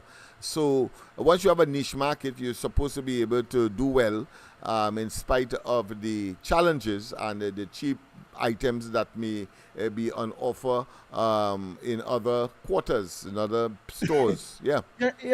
Yeah, what TT Rebel said. TT Rebel 365. Trinis and African Americans and Jamaicans have dreadlocks, but not Africans in Africa. Not Africans in Africa. The dreadlocks is only for the Caribbean and in America. Well, and they are claiming that the 12 tribe, they're claiming that it came from there. In fact, I think in Ethiopia, a parcel of land was allocated for those 12 tribe members that came from Jamaica. However, I understand that the land was left abandoned because where it is and the hard work involved in, of course, saying that you're going back to Africa, they prefer to hop back to Jamaica and the Caribbean. So it depends on the circumstance and how committed one is in terms of his ideology and manifesting that, of course, in let's say developments that will advance the cause. And if that is not the case, that's why you have to commend people like Archbishop Barbara Gray Burke, who saw an opportunity and move into it, and of course get land, get 2 schools now, and now pursuing a secondary school and a hospice, a hospital for the Baptist community that mainly are of African descent. We were lost. Yeah. We were lost. That is the whole thing there. We were lost. We lost. Let me play a quick tune there where people saying they wanted to hear. We lost, man. We lost. Africans. Africans, 50%.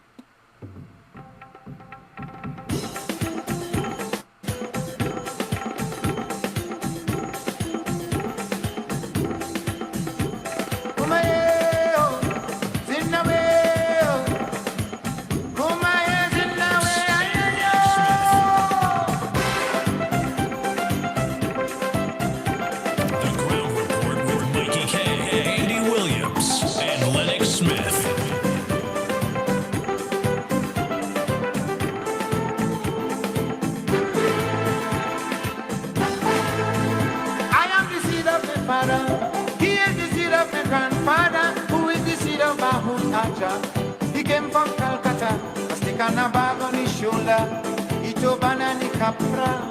So I am Patsy of India. India. censorship and the slavery, bind together to rest in unity. I can't understand.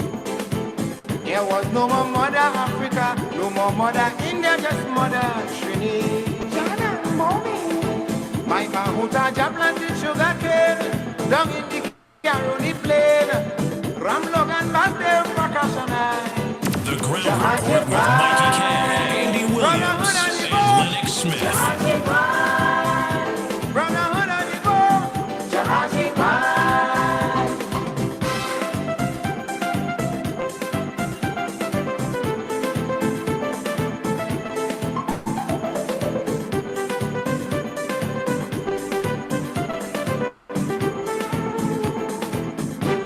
Tune boy.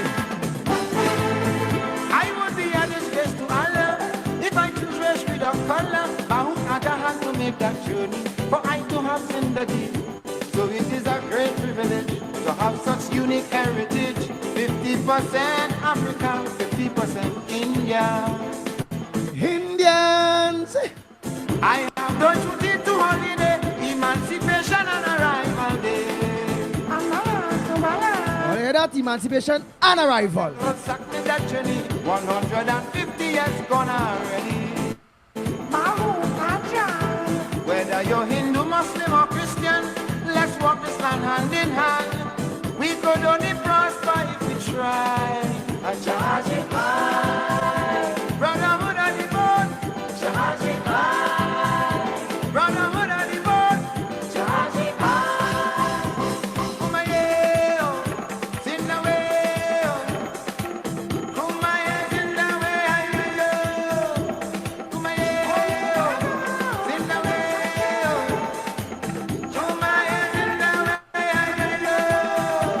Kumaye, Zimbabwe.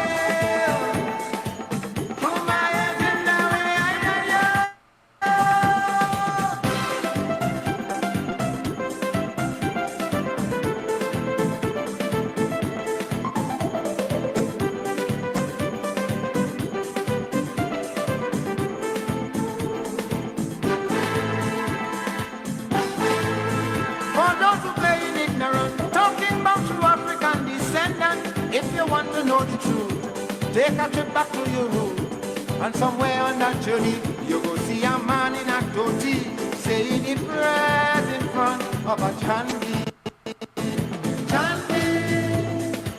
Then and only then you'll understand what is a cosmopolitan nation. There's no room for prejudice at all. United we stand, divided we fall. So to always is here in Trinbego, Apokaliano Danyaho. Let us live as one under the sky. Jahaji Bye. Brotherhood of the boat. Jahaji Bye. Brotherhood of the boat. Jahaji Bye, bye, bye, bye, bye. Kumaye, Zimbabwe. Kumaye, Zimbabwe. Kumaye, Zimbabwe. Kumaye, Zimbabwe. Kumaye, Zimbabwe.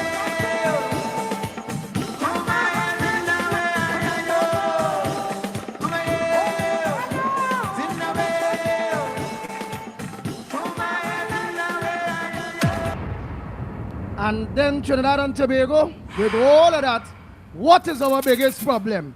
What is African people biggest problem? Well, what to listen to it. Listen to what's the biggest problem here. Listen to it. Bang, bang, bang, bang, bang. The Ground Report with Mikey K, Andy Williams, and Lennox Smith.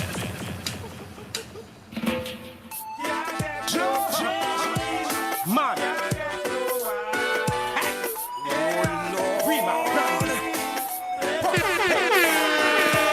Can't buy no shoes and thing. And me can't buy no shirt and thing.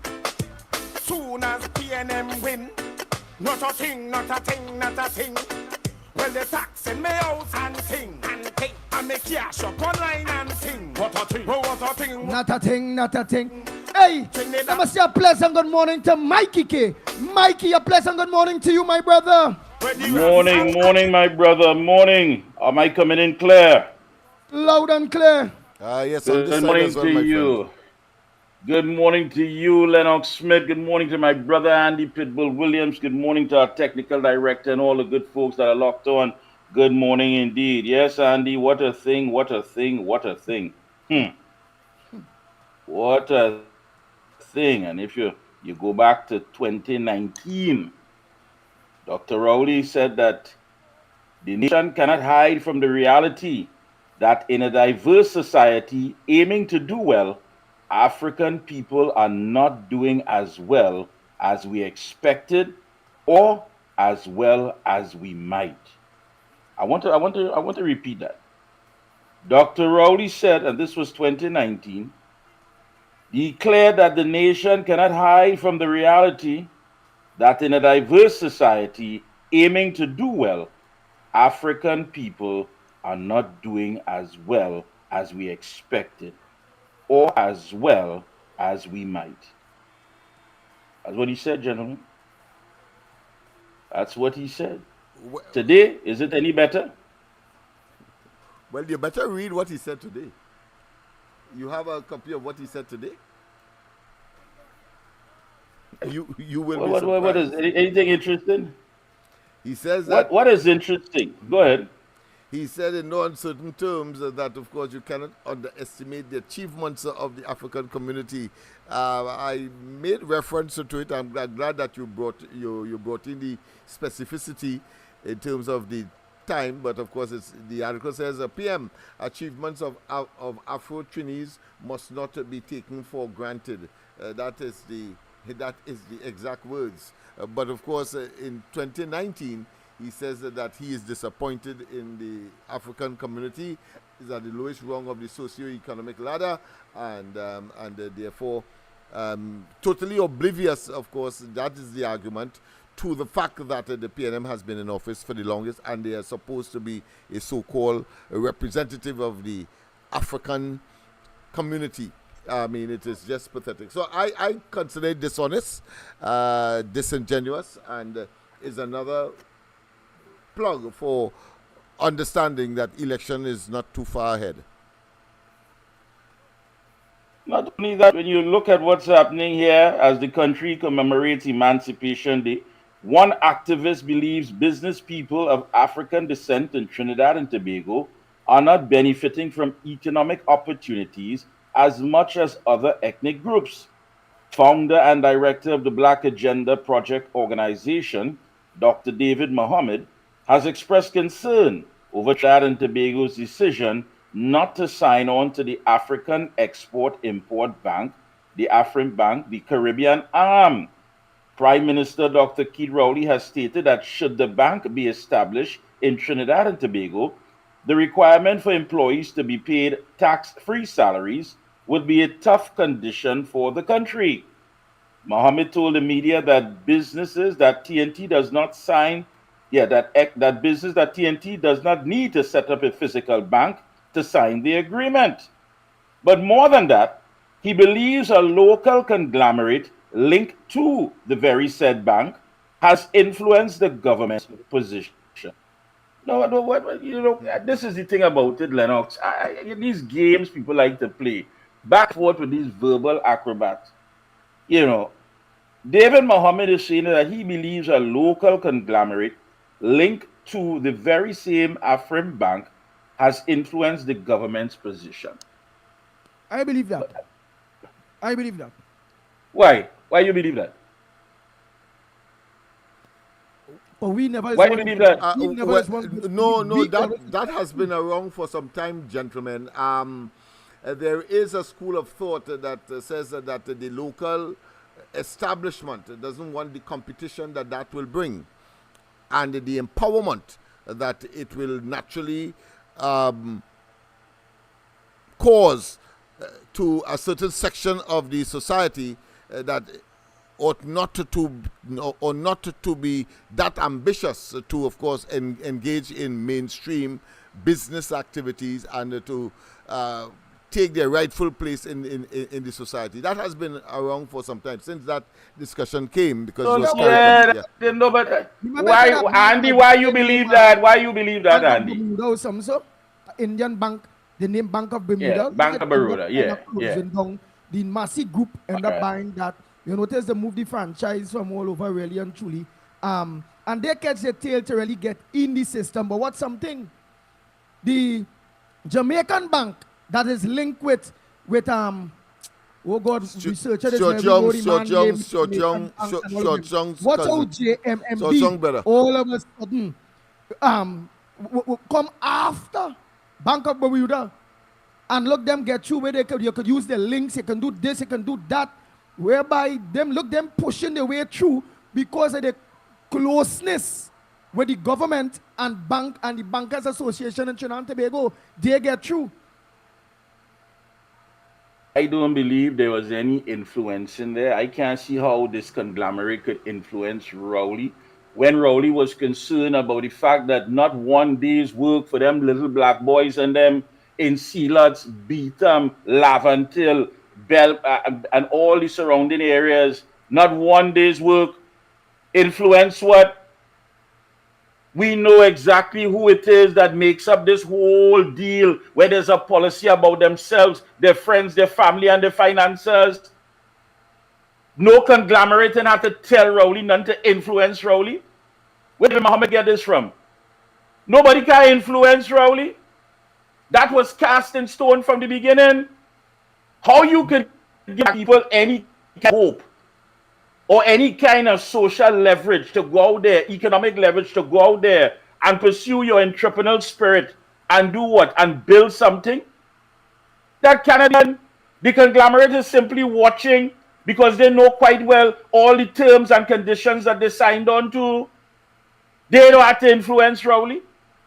They know people treat you how they see you. And they have no fear about that bank coming here, not with Rowley at the helm. They had no fear about that. They had no concern. They said, we boy go handle that because we boy don't want to see people grow. We boy don't want to see people develop. We boy don't want to see people get rich. So they have no concern about that.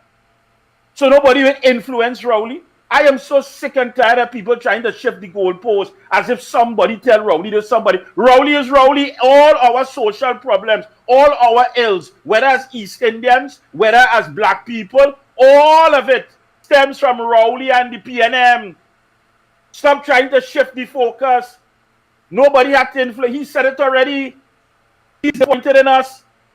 He finds we should be better off. But he has done absolutely nothing, even for those same little black boys that he was concerned about wasn't getting one day's work. He came into office. Did he ensure that they get work when he came in? So what you're talking about? Stop trying to act as though they're apologetic for him. You know, I think he wants to do it, but somebody's holding his hand. I think he wants to do it, but somebody's influencing. Nobody has to influence him. He knows exactly what he signed on for. He didn't come into office to elevate the lives of the citizens, whether black or East Indians, and especially black. He doesn't see us. He doesn't recognize us. And it is that he felt this way. Why he didn't tell the same David Mohammed, hey, the August vacation is coming up, and I want you to apply. We have grants in those areas for summer camps where children could come and learn and people could come and motivate them. Apply for it, please. The government wants to ensure that the young people in these communities, these young black boys and girls, get a chance. Why you didn't tell David Mohammed that? Why Frank Campbell didn't talk about no grant like that? Why Kojo didn't talk about no grant for that? Nobody had to influence Rowley. When Rowley gets on a platform and he's motivated to ensure that he, friends, his family, and those selected groups of people in cabinet get their money, he will lay out the policy right there on the platform. He don't have to wait for nobody. My people, my circle need money, and I am going to ensure that they get it. I don't give a damn about anybody else. Stop trying to act as though this man has, after all this time of suffering, oh, he wants to help, but for some reason. What reason? What reason? Stop that utter rubbish, man. So you think that David Mohammed still teach it, dealing with this with a pinch of salt still when he all of them believe that this black man has a heart, conscious, but not one of them could point out one conscious move he ever made in the last 9 years. Where are those little black boys now? How many of them are still alive who didn't get one day's work? How many of our children that fell through the cracks? And tell us the ethnicity. Were they Indians? Were they black? How many of the 2,000 that fell through the cracks were black children? Not one of them, all of them with this apologetic nonsense. And that's why I can't celebrate no Emancipation Day. Every time you describe my heritage, is always some passive nature. And the tenacity, and they struggle on, and they persevere, and all them kind of words you want to describe to use my heritage. I want to celebrate the slave that one night and rebel, went into the master's home, killed the master, burned down the master house, and walk off the plantation. I want to celebrate that Negro.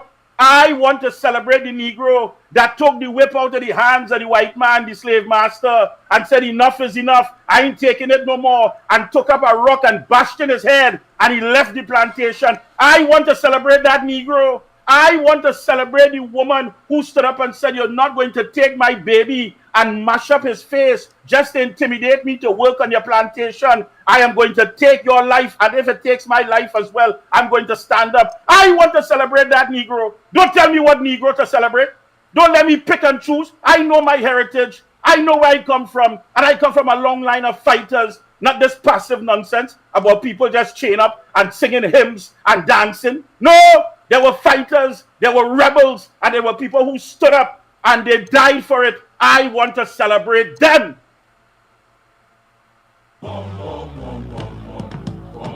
The Ground Report with Mikey K, Andy Williams, and Lennox Smith. Bang, bang, bang.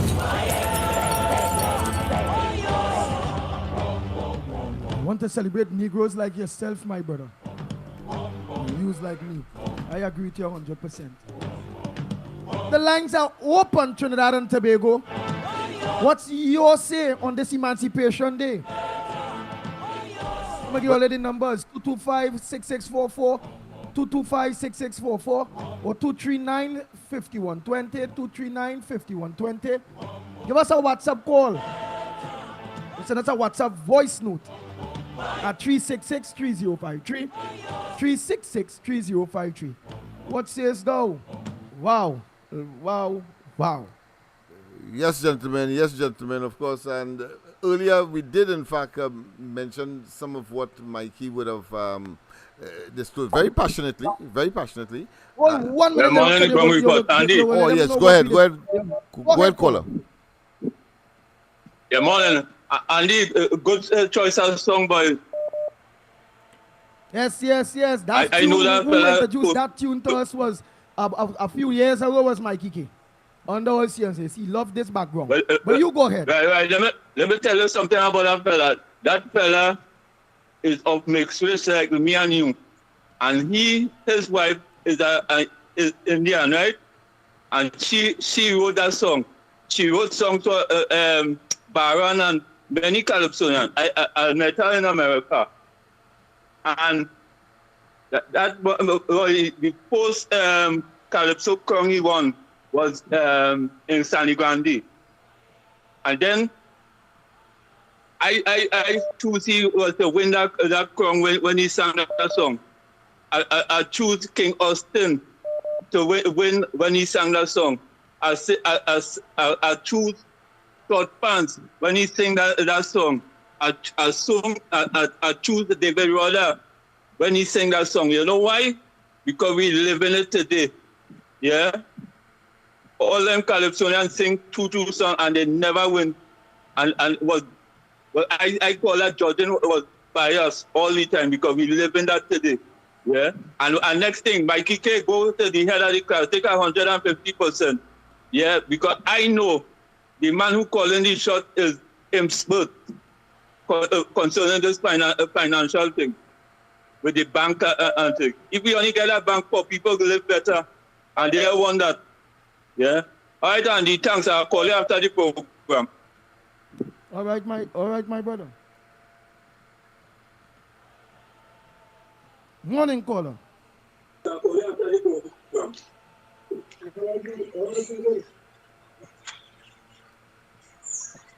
Go ahead, caller. Go ahead. Morning, Sean Tobago. Morning, Andy. Let the rich get richer. Share the life. You done there? Let the rich get richer, share the life. All right, that ain't bad at all. Let the rich get richer and share the life. Share the life. Yes, Lennox, you were saying something there earlier Hey, on here. But meanwhile, go ahead, Lennox. No, people no. sending their All I little was messages. saying is that I want to read just 2 paragraphs, very short, of what Dr. Rowley's statement is. The Prime Minister says achievements made by TT is becoming an enlightened, in becoming an enlightened nation must not be taken for granted. Dr. Rowley asks. Dr. Rowley acknowledged the role played by people of African descent in these achievements and added that the people of African descent must never be taken for granted. And it is such a contrary position now to his 2019 address that we have to understand the nature of the man. Minister, when he said that in the press conference yesterday, because I heard that he had a press conference Yes, yesterday. it was part and parcel of his speech Message. on the occasion, yes, of African emancipation, according to him. Yeah. Totally different. That was part of the release. Yeah, so it means therefore election is in the air. Nothing dissimilar to when he loved Africans, but they shouldn't eat bananas. And when of course he had a state of emergency, he then tell you, well, if you had 2 bananas, share it with another person. The man is simply despicable. He is bipolar and really and truly unfit to be prime minister, man. So, who's on the outside? The lines are open.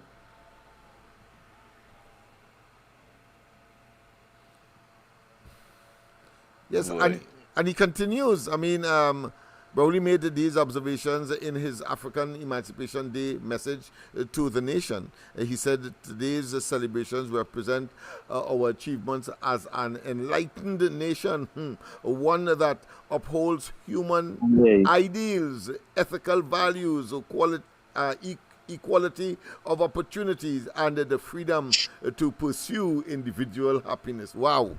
Hey, that man is live openly and brave. Telling you, yeah, getting on as if we don't know that what he's saying is platitudes and superficial and just wind that is coming out of his mouth simply because there's an election. Who's on the outside? Go ahead, caller. Morning, Andy. Morning, Lennox. Morning, Mikey. Lennox, we just talk about Rowley. You just lie. You know that come to my mind? Good. If Rowley's name was Pinocchio, you could have used those to walk from Trinidad to Tobago. First, that man could lie. But let's have a blessed day. Yeah. And some say beyond Tobago too. Thank you very much, caller. Oh boy. And if you could get Shaka Shaka by Bali. I will try to get that. But let me make a call quick. Let me just make a quick call. Oh boy.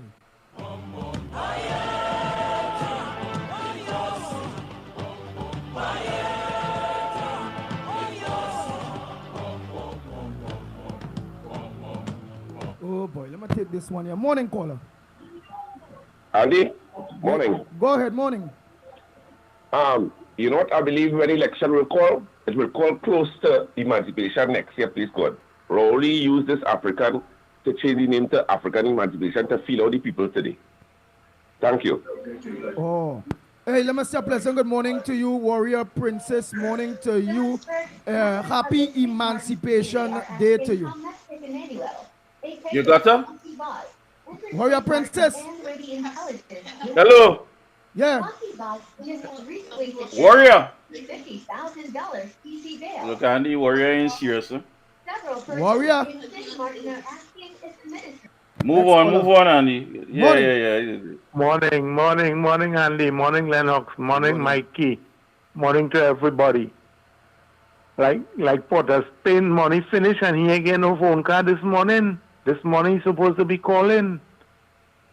And Mr. Potter, Spain, you blast up all them ladies that support the ground report. You interfere with Mr. Freeport. And let me tell you something, Mr. Potter, Spain. you just know, you just choose what you want to talk about. You tell me yesterday when I talk about the divers and them, you say that how LMCS is the company. But if you don't know Mr. Potter Spain, anybody go to work into Heritage, Heritage is the main, they are the main controller of the project and them.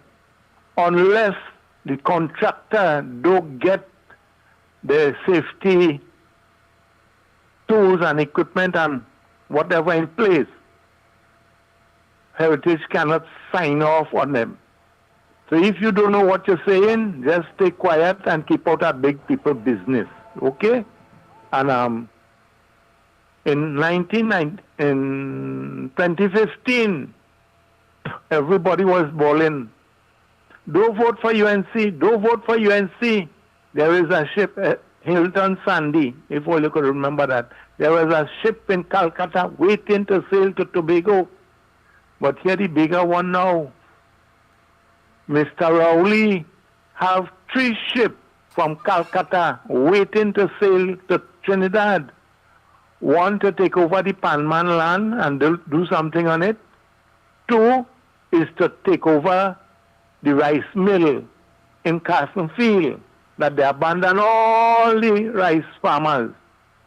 And the 3rd one is the ship coming to take over Petrotrain. Mr. Potter Spain, if you don't know your history, right, try and learn it now. Learn it. And all you just be talking about Indian. And all you're looking for an Indian woman. Why? Why? Right? So, you know, these people and them, they don't know their history. I have plenty to talk, but the program today is different from what I am talking, so I don't want to keep it back too much. So all you take care and keep up the good work. And Mikey, I like you too bad, Brett. I like you too bad. You don't take me call, otherwise we could have some more discussion on talking the truth. So all you take care. Nice. Helen Ali. Good morning, Rasta Jack, all of you that are locked on. Ban Katie, all of you that are locked on. Oh boy. All of the lines are open here. What's your contribution? I'm going to play some WhatsApp voice notes, but all right. Well, I'll take the calls first. Morning, caller. Morning, Silver Fox here. Go ahead, Silver Fox. Silver. Yes, man. You're telling me emancipate myself from mental slavery, right? But then, what you do to me, if I come out on the street, you tear gassing me, the same black man tear gassing me. So what is the nature of the black man? Remember the black man used to hold his slave for the white man. Now the black man holding the slave for black man now.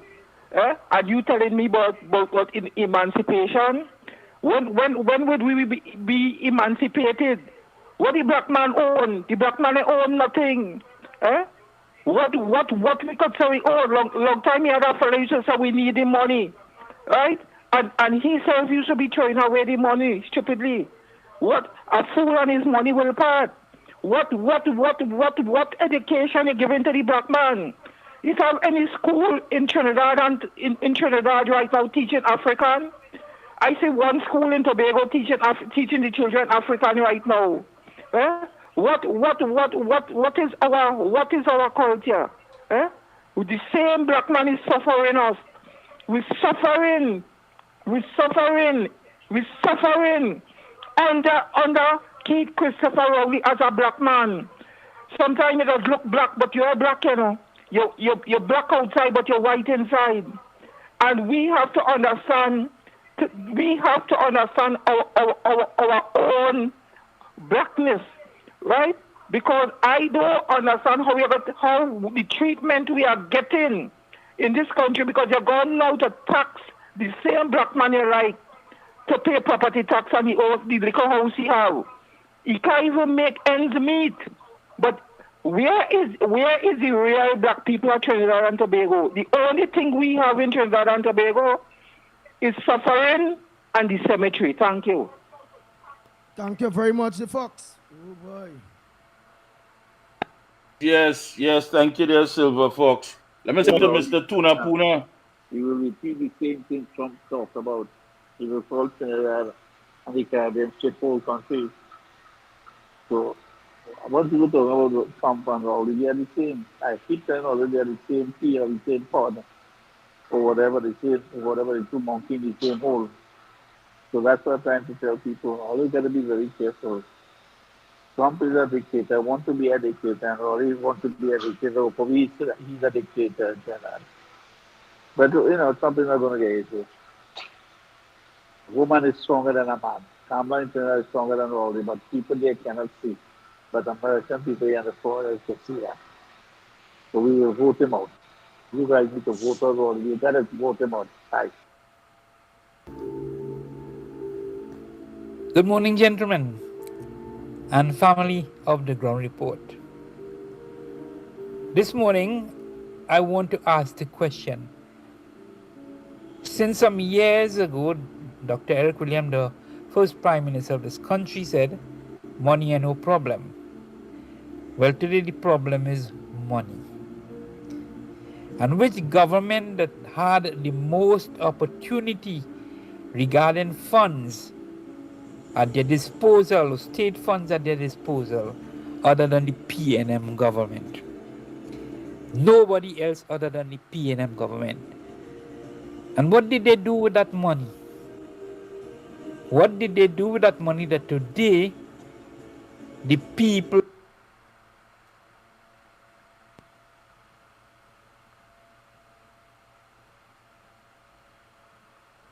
Oh boy, let me just get that day. They know that how things is go.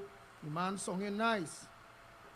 Let me just get back that contribution there. Let's get back that contribution. people are struggling? Although whatever fund that there is still a vast amount of money. It is just that they do not know how to manage the money.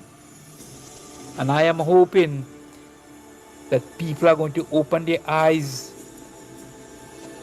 People are going to open their eyes to see what the reality of this PNM administration is.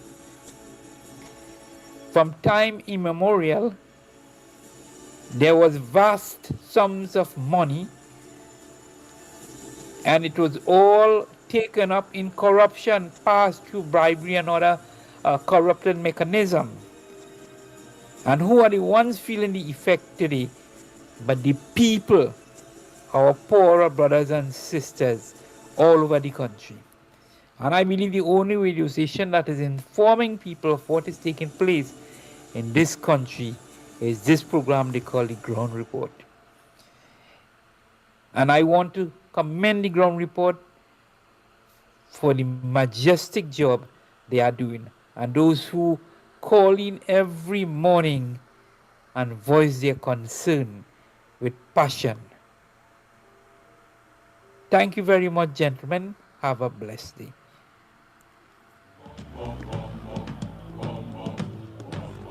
Yes. Let me see if you have any other voice note, any other voice note. Oh boy. Yes, Andy Williams, greeting, grand rise to the Ground Report, everybody on the team, and all the followers. So, my thing is...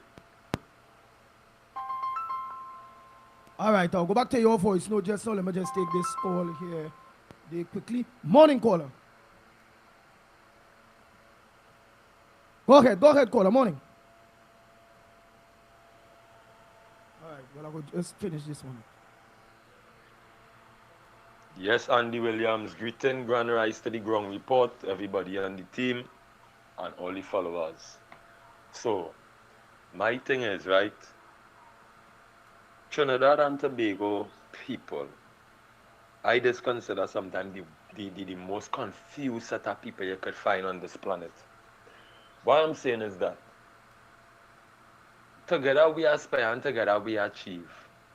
All creeds and race find an equal place right here in Trinidad, but yet still somehow we cannot come together for one proper cause to solve a solution. Right?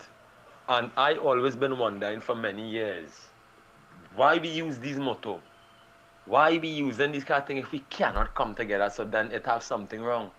You are Muslims, you are Christians, you are Hindu, you are Baptists, you are Seventh Days Adventists, you are Jehovah's Witness, you have all these different groups of people. How come? Why can't we all come together and fix this place? Why? And this is my problem. I've been asking this for a while now. You understand? So my thing is, why we don't just drop all the different things where everybody so-called believe in, and we go towards one body, which is a nation of people coming together and make the plans and the decisions how we want to see this country run, other than this group and that group, because that in kind we know way. That is just my limp, but I have. Morning, Andy and Lennox and Mikey. Emancipation Day, we call it. Well, I know the people of this country are not emancipated.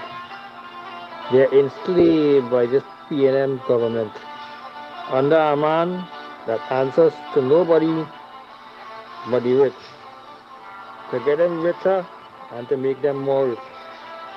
And he don't care about the people who elected him into office. He have them at the bottom scared and looks down at them and says all kind of derogatory things against them and say they have to wean themselves off the government. This is what this Prime Minister has done. And yet he masquerades like if he's the savior of this country. Shame on you, Prime Minister. They're getting the rich richer and the poor living in poverty.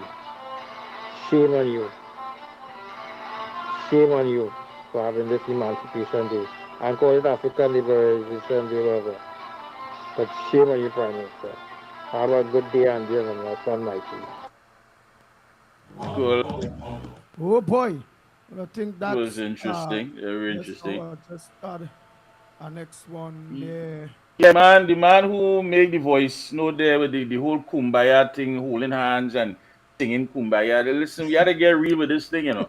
You have a bunch of people that make up this government that is engineered and motivated by greed. Yeah. You have to go back to the history. Today, you're reflecting on African history, but for some reason, we don't want to reflect on that part of our own political history, which showed that the so-called father of the nation has and will always be the architect of the vision in this country because it benefited him. Who created the very same 1%? Who was the finance minister that was signing off licenses for imports? Go back. The same man with the hearing aid. So they're coming to talk about whole hand. That horse has bolted way out of the stable and that horse is gone. So every time we come in close to the bell ringing, it will be something about East Indians this and East Indians that, and referring to them as them people and those people, and in the lagoon, nothing respectful you could say about our East Indian brothers and sisters. And then you want to know why the country is in the state that it is now? Who fuels all this hate? Who fuels all this division? It is the PNM, and the man who is at the helm of the business right now, he is numero uno. That is the man. Stop making excuses for the man. Stop holding out for things to happen when you know it's not going to happen. What are you going to get now that you haven't gotten for the past 9 years? What? Exodus? Well, take it. A t-shirt? Well, if that will save you from being bareback, well, take it. At the end of the day, what are you about? You can't ask for value if you don't put value on yourself. Come on. All you're doing is pawning your vote and your children's future. You're always pawning it off by the PNM pawn shop with the hopes that one day you can go back and get something of value. It is gone. Your children's future is gone. The middle class is gone. Today is Emancipation Day, and it means absolutely nothing because Rowley is still disappointed in black people. He believes he should be better off, yet his policies and programs in no way enriching the lives of those very same people that he's willing to criticize. That's right. Why should he feel your pain or understand your pain? He has property tax coming. Is it the fact that he doesn't have any security? He's concerned about people jumping through his window, kicking down his door, violating his family? Of course not. He just go to the grocery and hold his head and bawl. He just wonder how he sending children to school. He just ask himself how he going on a little vacation. No, he just be running from bill collectors. Don't want to answer the phone. He is not living your life. He is out of sync with you. So how can you expect a man who is totally out of sync with you to give you something of value? He has nothing to give you. If he had something to give you, he would have given it to you 9 years ago. Wake up! Caller, a pleasant good morning to you. Mr. Faisabad, you'll be after this caller. Yeah. Mr. Faisabad, you after this caller. Go ahead, caller. Good morning, Andy. Good morning, Lennox. And good morning, Mikey K. Morning. Good morning, sir. One thing I want to say. People keep on complaining that Rowley suffering them. No, Rowley not suffering the people. The people suffering themselves. Because if the people want better, they will get up and kick Rowley out of there. So Rowley not suffering anybody. The people is the people who suffer in their own selves. Because you know what? They like it so. They like sufferation. They like to be pushed around. And that is the whole problem. So don't blame Rowley. Blame themselves. Because if the people want better in life, they'll get up, hit the streets, and kick Rowley out of that office. You see? So that is what I say, Andy, because you know, I can't listen to people say, Rowley suffering them, Rowley not suffering anybody, people suffering themselves. Because if you suffer and you don't get up and get up and do something, you're going to continue that way. You see? That's what I have to say, Andy. Thank Mr. Ramnarine. Oh boy, oh boy, oh boy. Mr. Faisabad, you go ahead. Lyndon Mack, you go be after Mr. Faisabad. Go ahead, Mr. Faisabad.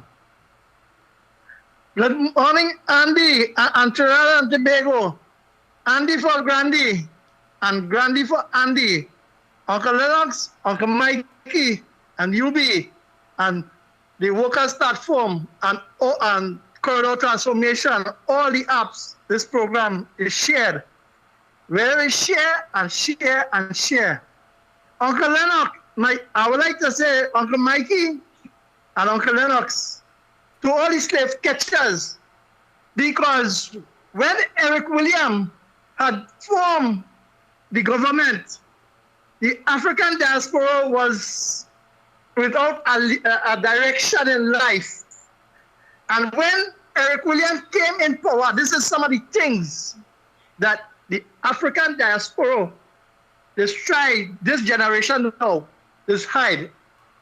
Because Eric Williams bring them into the fold and make them feel then the PNM is what they can put their identity to. Other than that, the identity was stolen. And I always tell people, the PNM thief the African diaspora identity. And all the programs started from Eric Williams was never about building the African and empowering the African man. All over the world, you see African leaders fight for the freedom, the true freedom. And the freedom is economic power. Because Malcolm X, right? And Martin Luther King, and our esteemed President Mandela had fight for betterment, economic power for the diaspora. Eric Williams see the way to capitalize on them and keep them in bondage. And the PNM political entity, up to this day in modern times, have them in political slavery, because they will give them, just like how the master used to just give them just enough food to survive and to work and serve them on the plantation. Let me draw the reference and see the comparison. You give them just a little bit of food just to live, and when the 5 years reach, they just vote, and when you give them all and tell them, hey, black man is falling behind, and 9 years old talk, and you never really put the policies. Uncle Mikey, that's what you said. Where are the policies, the way for black man? Basil Pandey give them freedom to worship in modern time. And up to this day, what the black man have give back to the black man. All he give them, he say, all is African liberalization. And to the African brothers and sisters, may God give all of the strength, the wisdom, and the knowledge to understand from 2010 to 2015, that way of life exists right through, and is the PNM-led government right now take away that opportunity from us and how we in where we are today. And it's only we as a people, as the last caller say, only we as a people could know what we want. Because when Moses had to lead the people out of bondage and to cross the Red Sea is what the people wanted God to say. And then they get what they wanted. So let me watch what Maduro is doing in Venezuela and don't make that same mistake. To the African community, it's easier to put on a PNM jersey than a Daf Kishi. Have a nice day. Wow. Right about that. Right about that, Andy. Oh boy. And You don't hear these. the story gets more and more bizarre because remember before the Lyndon 2015 Mack, you could election. call back by the timer. Go ahead, Lennox. Yeah, Mack, before you the could call back. 2015 election, Dr. Raoul was talking about affirmative action and that BTM is a special place with special problems and requires special attention. He went through all of that, and not and what these people got. They got, of course, more pernicious and more evil No Bail Act, and of course, apart from that, you have anti-gang legislation. And recently, he promised $100 million, and nobody could see a cent of it. I mean, come on. The man is despicable. He's a hustler in the highest executive office in the country. Who's that? Morning. Good morning, you. How are you? How things? We did just take it one Thank step at you. a Go ahead. time, man. What's up? You go ahead, my brother. Very good. Very good to you and happy day to your callers and your listeners. Well, you know, I have not celebrated Emancipation Day for a while because I said some of the things I heard this morning reflects my same sentiments. But let me just divulge to a very typical topic because yesterday somebody in the business community told me that they are now moving ahead to formulate the Trinidad and Tobago Revenue Authority. And in checking the ministry's website, we realized that they have already put these things into formation. Well, after looking at the extensive documents last night, I want to say, gentlemen, this property tax, I hope people know that the moment they go and register their properties with this government, they legally abandon their properties to the government. And this has a deeper root-worded context to it, to register your property. This is why we're telling people, don't go and register your property under the ministry. But then we realized we're going to fall into another problem, because I saw they would have instituted the Trinidad and Tobago Revenue Board, and I'm being told that through the BIR, they plan to merge the companies into one to formulate what we know in the United States as the IRS.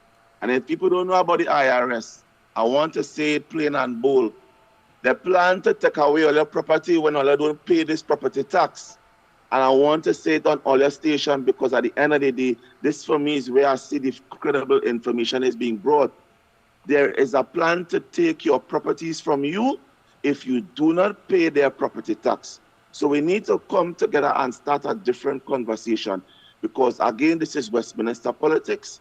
And if the people do not want it, the representative cannot go into parliament to vote for this bill if the people in the area do not want it to be passed. We need to be setting a different conversation and a different education system to the barrier, Andy, Mikey K, Lennox Smith, because somehow I am of this narrative that people have this notation and belief that when the government and the MP go inside it, that they're going there to represent their own cause, and somehow it has become a party vote. Finally, I would like to say this. We need to start the conversation on ensuring that if the situation of bills pass in the lower house, then it must then go to the upper house. And all of these so-called public offices must be voted by the people. No more the Prime Minister appointing the Attorney General into office and or the Electoral College voting for who they want to put as president. All them nonsense needs to stop. That is where I rest my case today. We're going to have to make very hard decisions as the country move into 2030.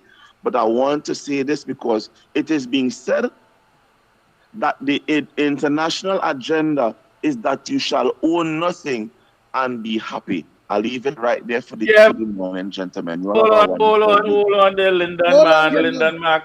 Yes. How it is when it comes to all the sacrifice and all the fact that we had to hold on. How come it's only we paying the price for that? How come the tightening of the belt, the eating less, the living with less? You know, can I just answer your question? Yes, I want to answer it. And I would like it to be said, the bigger problem in Trinidad and Tobago that no one has realized is that the People's National Movement has made sure that they have put their operatives into these state boards. They are in everywhere to do their bidding. The TTR, the Trinidad and Tobago Revenue Authority, they moved to appoint their people into place to act on their behalf. This is why you can hear no word from the central governor. Have you realized that the moment Colum Imbud moved to put this formation into place, whereby somehow the banking policy has changed? So now we move the quantitative easing from 14% of banks being able to have all of people's money to 10%. And nobody knows where $4.3 billion is going. And you are hearing no word from the central bank governor. You know why? Because they have placed their operatives into every avenue of the country. This is not democracy. You know? If people think this is democracy, democracy ended in 2015. We need to ensure that these independent institutions are strong. And this is why, Mikey K, they're doing what they want because the mafia ruling. And it's only when the people stand up and say, no more, we don't want it, is when things are going to change. But it can't change now because they are appointing the people left, right, and center. And the moment tax-paying money spent to say we're just going through the process, that's just a process and tax-paying dollars are wasted. The government has not acted on any of the international documentations for the purpose of For the purpose of what? For the purpose of that we reach. The government has not acted on any of the international recommendations by independent bodies for the purpose of these state-owned companies and decision makings. That is why they shut down Petrotrin. That is why he had racket in Wassa, and all of the things to hide all of their wrongdoings. This is what we are being faced with today in 2024. So I leave my recommendation there. But Andy, remember, I'm saying to you, they have set up their Trinidad and Tobago Revenue Authority, and they notice when you go and read the documents, it will tell them not 2025. But you see, when they go into office 2025, no, they're planning through that Revenue Authority to take away a property when you don't pay that property tax. I'll leave it to you all. Yeah, because if the people make a mistake and put them there, they will have 5 years, 5 more years to do what they want, and then they will come with some ease up a year before 2030 next election. And as Mikey say, and as everybody rightfully saying that have a really actually some kind of common sense, it would not be a walk in the park. Everybody who feel, hey, we win the elections already, and operating like they win the elections already and they don't need nobody. What shall you go see? All of we go hold we head and ball. Yeah, that's right. And stop getting, sidetracked with the most pettiest nonsense out there. You have to stay focused. It is, Andy, you're correct. It is not going to be easy. You think these people care that dead babies on their watch? You think they care that they drop the ball on COVID on their watch? You think they care that they can't do nothing about dengue on their watch? You think they care about missing money that was meant to help elevate the lives of the citizens? You think they care about that? You think they care about the amount of murders? You think they care about home invasions? And you think they consciously believe that all of these wrongdoings that was on their watch, that we could bolt, tattoo, and stick on the chest of Rowley and the PM, that is just simply going to allow them to sidestep and let us just come into government and help rebuild and save this country? You think they give a damn? Yourself that. Stop trying to add your logic, your compassion, and your common sense to the evil that these people are doing to this country. They do not care. What more you want? You know, because you look onto the ground report every morning, you know. And let me tell you something. Anytime they get another 5 years, that will be the confirmation for you. Apparently, that's what you're waiting on. You're waiting to see this country totally fall apart because some of you may have an opportunity to leave. Some of you may have options to go wherever. But what about the majority who don't have that privilege? We will just have to stay here and suffer? Come on, man. You for real? Morning, caller. Yes, I'm the Fox here again. Now, I listening to everybody talk, right? And nobody have the suggestion for us to get out on the street to save Trinidad and Tobago. Everybody have the solution to telling you what will happen to you, what wouldn't happen to you. But nobody, right? Because if you have a little, 2 apartments and you decide to rent one, and you don't pay your property tax, and they take your place with the tenant in it, you now have more problem because the tenant coming to sue you because they lost the things to you that have the house. We have to get up and decide to come together. All of you talking, Mark, all of you, we have to come together. We have to talk, and we have to get out there and move this government politically once and for all, for us and our children and grandchildren to live good, because we must live good. We was living good before. Why we can't live good now? We talking days done. Talking days done. Rah, rah, rah, rah, rah, rah, done. It's time for us to call one another on the phone, get me what number, and we deciding to come out. Look what these people doing to us in Tobago here. Everybody's just sitting still. Some of them hiding with their cars home. They don't want to come out. But I hear Fali is Tobago hero right now, that he fighting for the people what were going on in Tobago. Is it true? Fighting for who? What fight? Me and you have to know. I hear Dr. Angasiv and all of them talking, right? Because they want to know alleged if the people go come out and fight, right? Them willing to take the people out on the street. But me, I hear nothing about Fali because I personally I don't hear nothing. He don't have no interest, right? We falling apart all how. No, but they say Tobago falling Fali. They say Fali is the man. Don't Mother Bernie, everybody saying Fali is the man. He is the man. No, but you don't get tired with that, eh? Duke is the man at Tobago. You know what I'm saying? Duke Silver on the ground, you know. Silver is on the ground, you know. Don't get tapped, you know. Right. Silver Fox on the ground, you know. I'm backing Duke. Duke has to win them 2 seats. Duke has to win them 2 seats. Duke can put Tobago right. But Duke is backing down from nobody. But does he have that following still? Does the people of Tobago, is they still interested in the PDP? Let me tell you something. You see, we just watch things from far. But I watching from close. Duke have plenty followers. Don't get tired with Watson Duke. Watson Duke is a fighter. Watson Duke, just remember Watson Duke was union. The man know how to fight. The man know how to bob and weave. The man know how to get the people. The more I just see plenty people going to that man office, and the majority of people going to that man office allege they want help. Tobagonians want help. Tobagonians suffering. Tobagonians young people can't get work.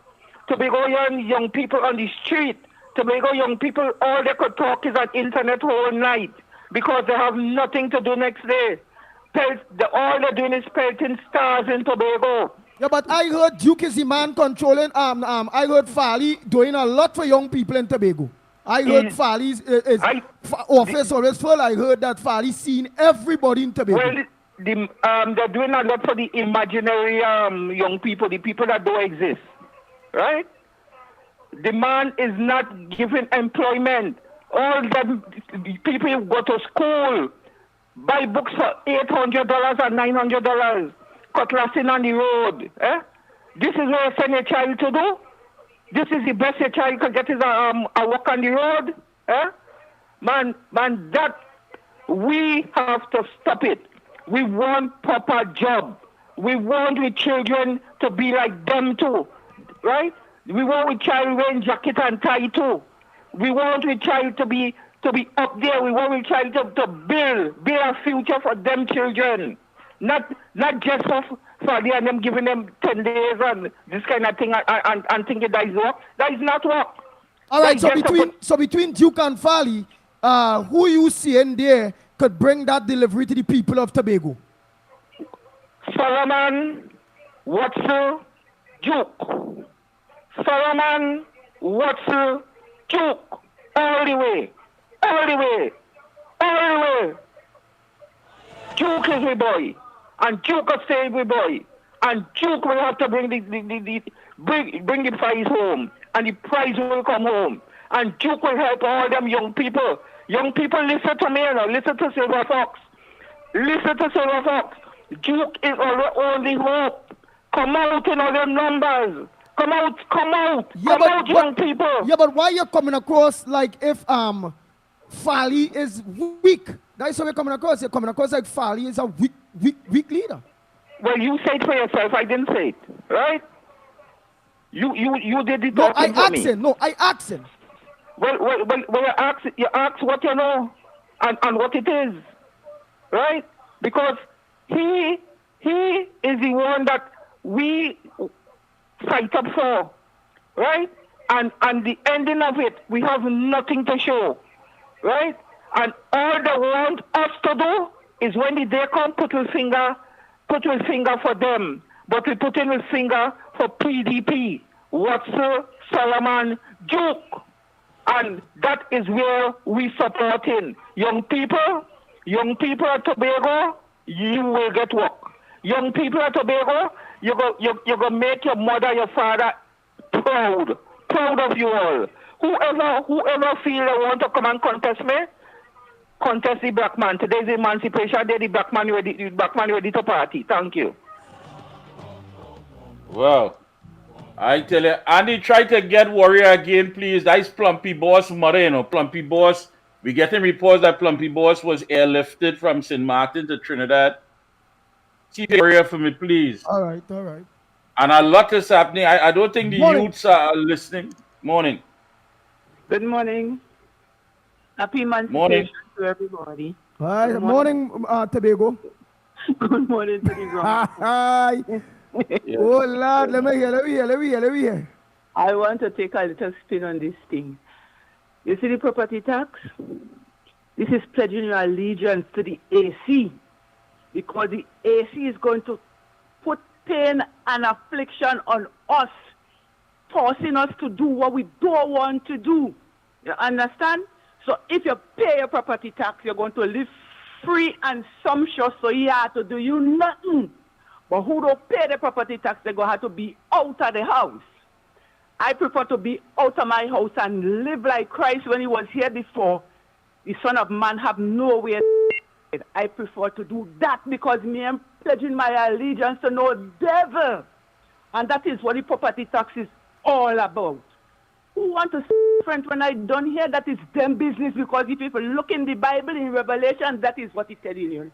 The Antichrist will come and he will put pain and affliction upon us and force us to do things that we really don't want to do. And if you don't want to come out of your house, you're going to pay the property tax. To live according to their lifestyle, because you know it's on time and it's going to be a hard road to travel. And this is what it's all about. And I am not going to do that. I am not carrying down myself. I am not pledging my allegiance to no devil. And to me, the AC right in Trinidad and Tobago running it right now. Have a good morning. All right. Now we take the next call. Morning, caller. Andy, morning, Lennox Smith, my DK, nice to hear you again.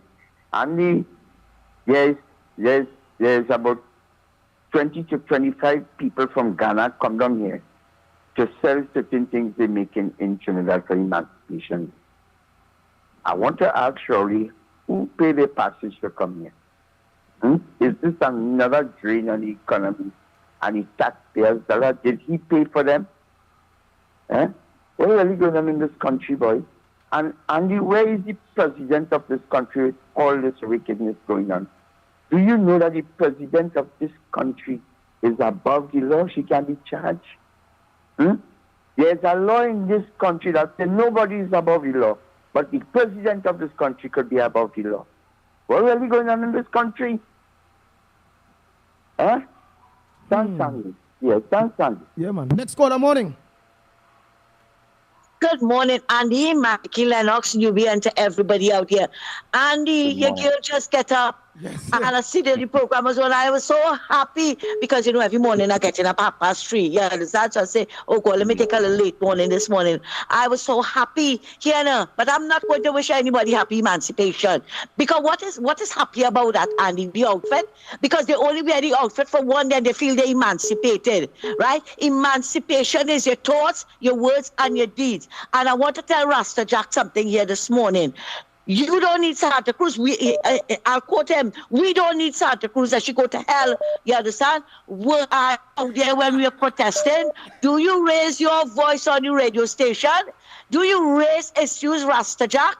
Tell me, and then I'll move away from the ground report. If that is what you feel that you can do, you go right ahead. You go right ahead.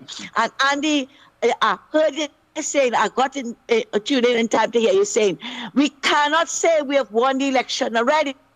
That is what they did in 2015. We win, we don't need to go out to vote, right? And every opportunity I get, like Monday night, when I went to the budget consultation in MP Saddam's office, and I was asked to speak, right? Rasta Jack, can you hear that, right? I was asked to speak, right? And one of the things I said, go out and vote, or they have to come out and vote. We cannot be complacent. We cannot say, yes, we win. Right? Because as I said, that is what happened in 2015 when I keep telling everybody, only come out. We win already, man. We win already. Yeah, you see what happened? You see what happened when you sit down and you don't get up and do your civic duty. Look at what's going on in Venezuela, right? People was fighting to get a vote, but always sitting down, they're lazy and complacent. I had to go by the river. I had to tend to the wash. I had to see what that could wait. That could wait from 6 in the morning till 6 in the evening. Come out and vote. And I want to say this morning again, I am not going to wish anybody happy emancipation because it's your thoughts, your words, and your deeds that make you emancipated. But I want to thank Watson this morning, right? Thank God today's emancipation. And if you see water in the pipe, if you see, I have not seen water like that in 3 weeks. All we were getting was a trickle for the past 3 weeks. And this morning, if you see water there, that is why I had to call and let all you know. You see what it is Watson has been doing? When they want to give us water, they could very well give it. At least give it to us to fill back the tanks. But we are not getting any. But anyway, I wish you all a very safe day. And one of the things I have to be thankful for is that you all came on this morning. We have to start doing that.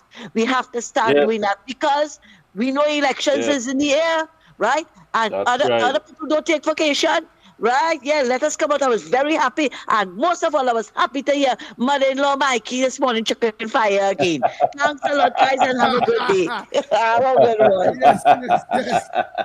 Oh, boy. Yes, Mr. Santa Cruz. Yes, we're not taking any vacation. You're right.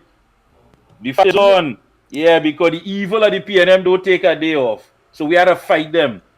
Well, listen to this you one. Annie Williams, good morning. I hear always Silver Fox say, Watson Juke now realized to be going and suffering after he went down to Trinidad, neglect his constituency, neglect Tobago, give out black card for books, give out money to the beatum, give out bread, give out all kind of things in Trinidad. and never care nothing about Tobago and the children. I tell you already, he told me get 10 children for him to help, and he never give me a cent. When I asked him about the children and them with the books, he said he had to get the money. But he went down to Trinidad and he make himself not more than a puppet because I told him wasn't to go there.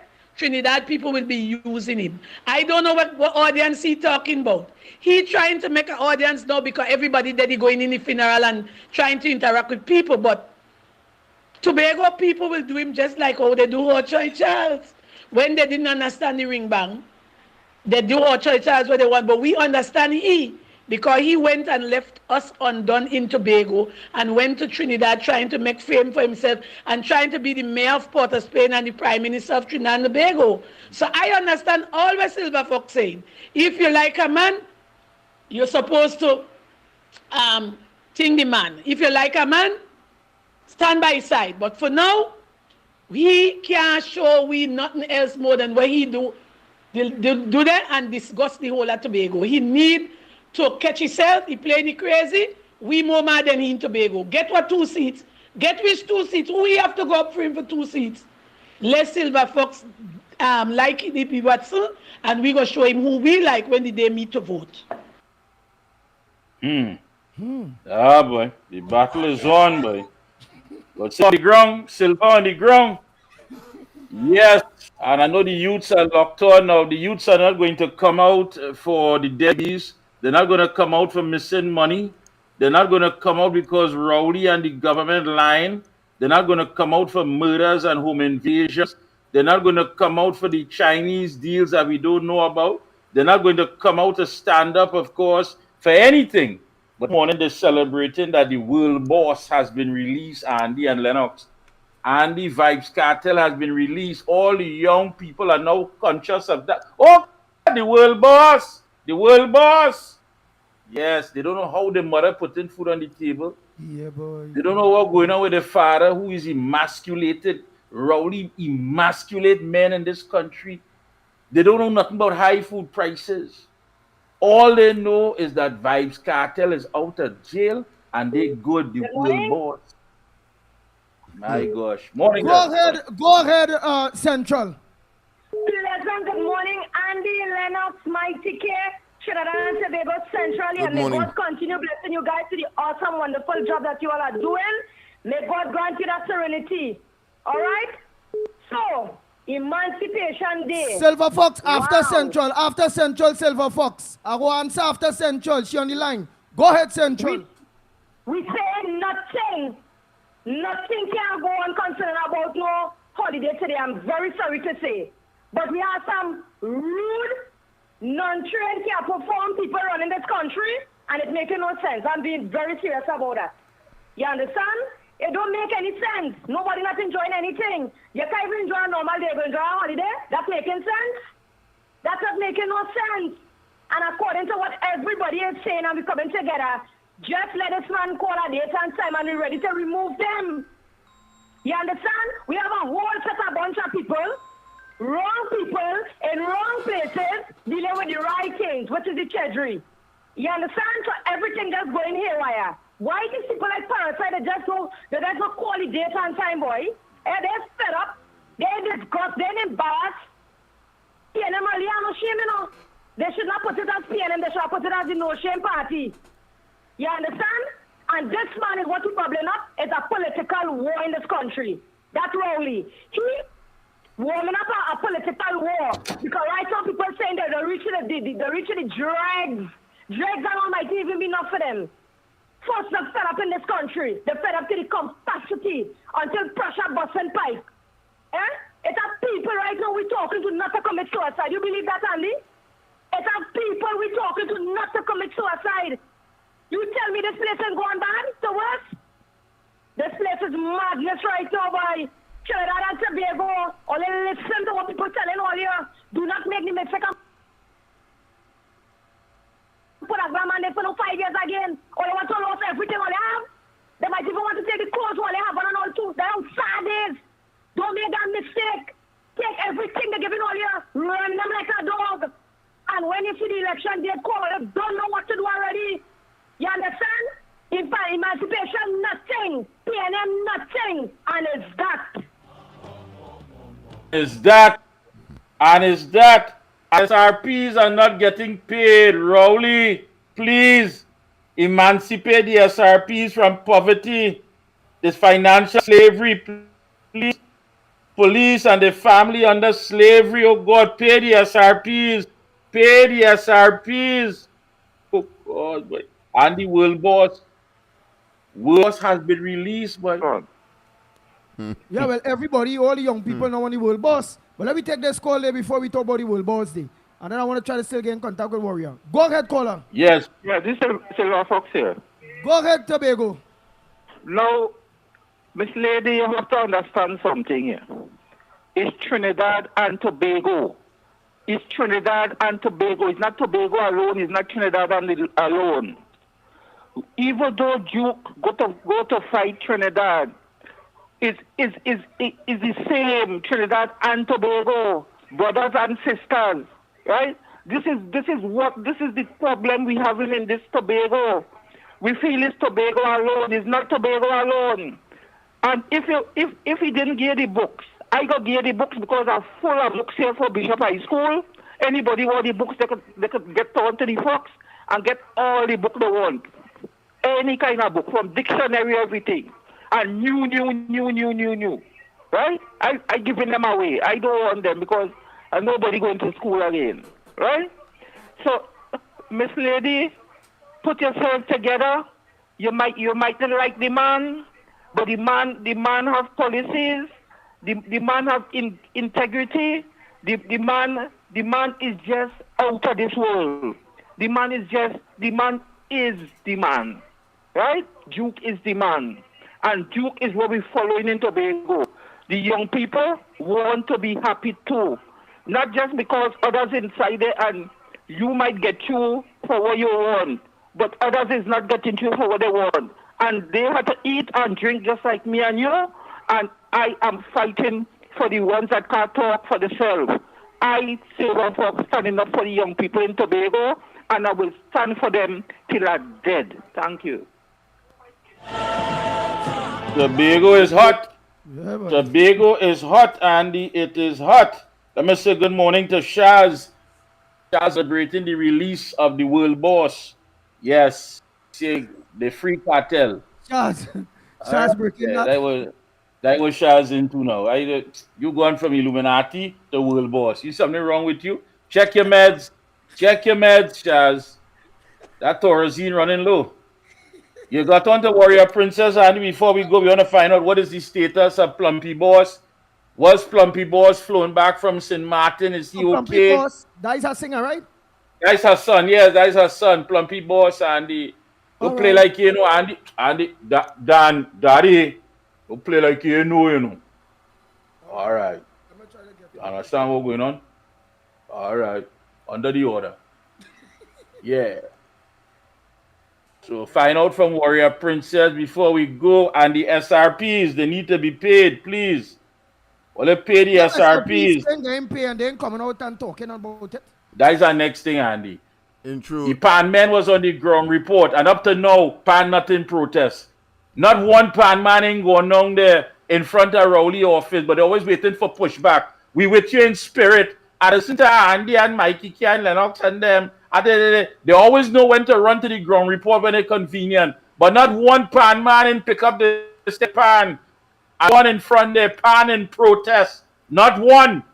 SRPs ain't getting paid, but they're staying silent. Why? You have anything to lose? Losing your salary already? They ain't gain you nothing? Get on to Warrior. Let's see what's going on with Plumpy Boss. In addition to CPEP and the URP workers, not only are they not getting paid or getting paid late, but they have reverted them to the former wage level. Morning, darling. Minimum wage. Hey, morning, Warrior Princess. Warrior. Hey. Morning, mother. Morning, Queen Robert. Morning. Hey, that's what I'm talking about. Slide in. Mother, how your son going? Mother? Well, boy, we just keeping up that. You dig? Yeah, he back in Trinidad? Mikey K, don't ask answers now. You was my co-host and speak the truth. You don't know. You don't know. Under the order.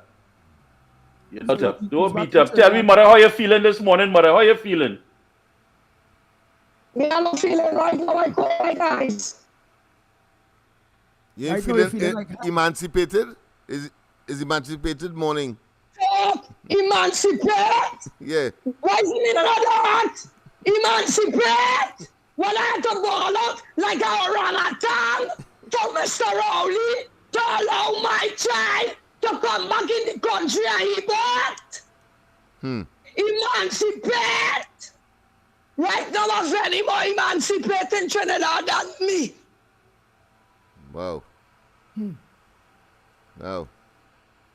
But I could hear it in your voice. When I tell all the institute, even though he godfather was willing to pay the money for his surgery, don't accept him. How I can be emancipated today? Well, Dr. Rowley lucky because I was to meet him on the promenade this morning to ask him how you're feeling as a father of the nation, as the Prime Minister, as this country, that St. Martin Hospital had to call me to tell me, beg you to get my child a bed in the hospital here to bring him home. St. Martin Hospital had to call me, Miss Emmanuel, do what you have to do on your hands and beg Mr. Rowley to give your son a bed to bring him home. Because Mr. Rowley said it has no bed in the intensive care unit in none of the hospital to accept my child. Wow. Well, I have a message for Mr. Rowley. Mr. Rowley, I would have made your job hard. I would have only, watch me, it was only protest after protest after protest. I would have called out my people to block the road. Bantaya, do this, do that. You playing with mother hen and she chicken or what? Mother hen must be bad with she chicken and for she chicken.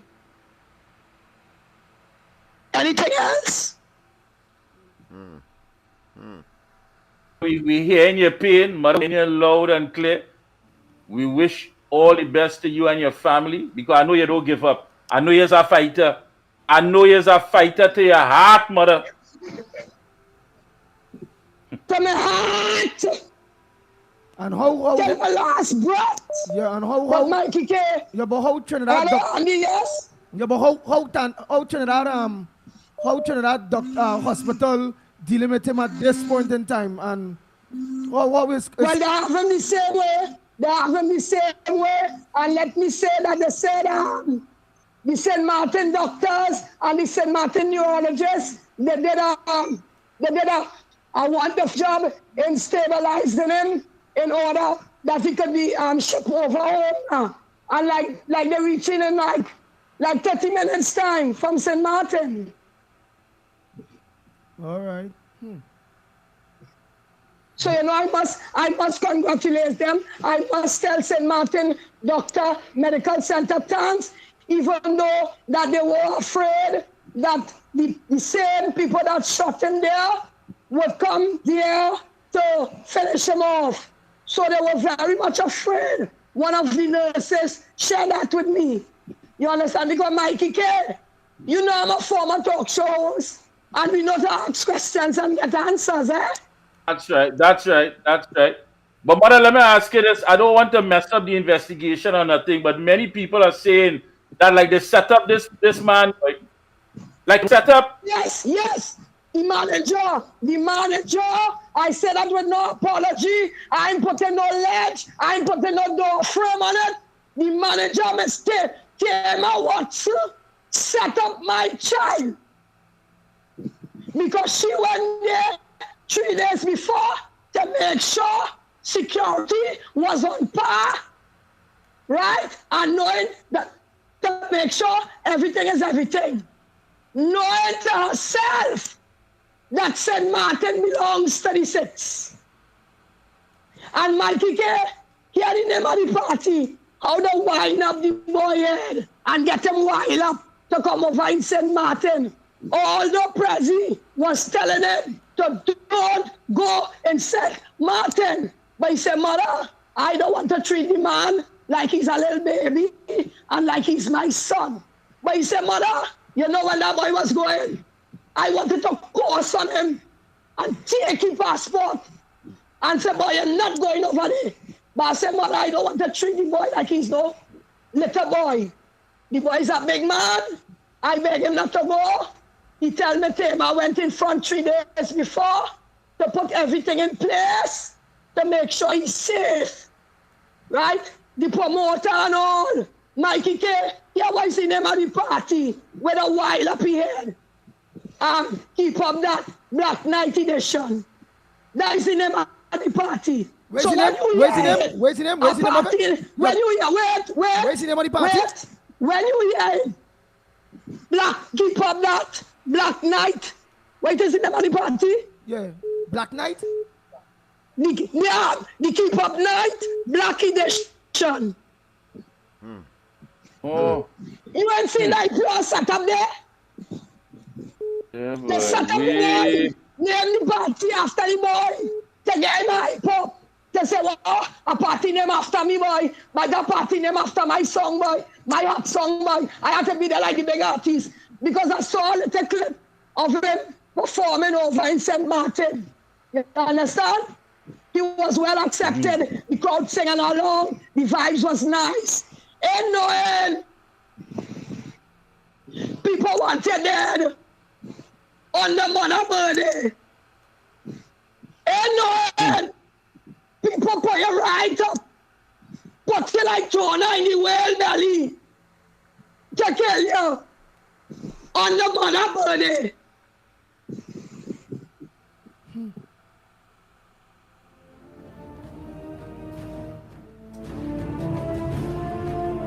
Mother, stay strong. Well, yes. Stay strong, mother. We here. Yeah, we'll pray. Just let us and make it, And Mikey K, it's appalling. It's appalling. It's appalling. Mikey K, job by job, right? We're talking politics now, right? Yes. And see, all the politicians just get become every. Who did I still vote for? Not the PLM. Yeah. That's right. Look what Rowling doing to all the artists. The lawyer, he godfather to get a lawyer. Pay she to call Mr. Rowley. She don't call Mr. Rowley. She don't call the St. Martin Prime Minister to beg. Tell this boy come in the country to, even though he had to pass away, God forbid, but just let him bring him back home. Because we have the expertise here to do for surgery. But right now, Mikey K, surgery is not an option. The option is getting the brains, the swelling to go down. You understand me? Yes. Because the people may not be aware I guess you want to go now. in the head. I guess you Yes, want mother. to go now. So quality. No problem, mother. Right? Same to you, mother. Same to you. Have a good one. No, let's All right, mother. radio. All right, mother. Stay. All right, Let me focus on the boy first now. You talking about your son and you looking to run your resume? Well, let me deal with the son first now. You want resume too? For me? It's your son we focus on. Let me focus on the boy. Have a next call. All right. Have a nice day. All right. Oh boy, yeah, that's a I really didn't know this thing was so frustrated serious. woman, boy. This Real thing was frustrated. so Yeah. It's so bad. I don't know the So music. this Trinidad thing all in the Caribbean countries and them kind of bacchanal. Well, like what they're saying the 60, 70, I don't know. I don't keep up. I know the free World Boss yesterday. I know people celebrating because World Boss came out yesterday. You know, men talking about that. I hear them talking about dead babies and dengue and home invasion and murders. They're happy for some reason. I don't know if they have a check in the mail or or what, but they're happy that world boss come out. Hmm. I don't know. This is I a don't know. contrary world, yes. It's really, really Very, end very, times. Really end very. time. Well, gentlemen, it's 20 minutes past. Yeah, yes, yes. Take away for me this morning, of course, is from Tobago. There seems to be a clear Let me ask something. dichotomy. I see somebody writing up how the bullet is lodged in the middle of the brain. That's why she said they're waiting for the swelling to go down in the head. Yeah. Yeah. It could have been worse, but he placed his hand, according to report, he placed his hand to the side of the head. So it could have been worse to say. He could have been dead immediately on the spot. But had it not been for what move he made, and it is lodged there, so they had to wait for the swelling to go down. So he wasn't as lucky as Trump. Anyhow, what the takeaway I have this morning, gentlemen, is clearly there's a dichotomy in Tobago as far as the politics is concerned and people's preference. So we'll see how that is developing, and then of course our friend on the property tax and that revenue collection entity that is being pursued. The court gave the government the okay to ask the public servants involved, whether it be BIR officers or customs officers, to begin the process of making their choice, whether they want to stay, whether they want to be transferred, or they want to opt out of the system. I think what is critical is that if you talk to Imbert will tell you, well, listen, we have a deferral system. So therefore you would not lose your house or property. That is what the impression he's trying to convey. Well, that is not so. The opposition leader did in fact speak about inheritance tax. Well, if it is that you die and you leave the property for someone else, but it was owing, yes, the government can still go and garnish that particular property simply because it is a deferral and not a waiver. So understand the distinction. There's a deferral, meaning that you have to pay it some point in time. That is the city property tax down the road. Whether is your successors or you yourself having survived. So I thought that was important, and those were the takeaways that I will go with this morning, coming out of Tobago, raised by Tobagonians. We see how things are developing. Of course, we see you tomorrow morning, and of course, don't forget that tonight the corridor transformation is on as well. Yeah, well, the thing about it is, well, we await for the interview with Chief Secretary Farley, Augustine. Some move to make that a reality here on the ground report. So we await to hear what's going to happen. Because when you have people like Mother Bernie, who is committed to this show, always on, Silvox, Mr. Bago, Lyndon Mack, all of them, I think it's only fair that Farley make some sort of appearance, make his presence somehow on the ground report. I mean, it's embarrassing. These people are here fighting the fight for you, fighting the cause for Tobago, and there's a sort of deafening silence when it comes to the ground. Here's where Tobago comes to find out what's happening on the ground. And for some reason, they cannot hear their chief secretary. So we don't know what's going on. Tobago is crucial. There's two seats there.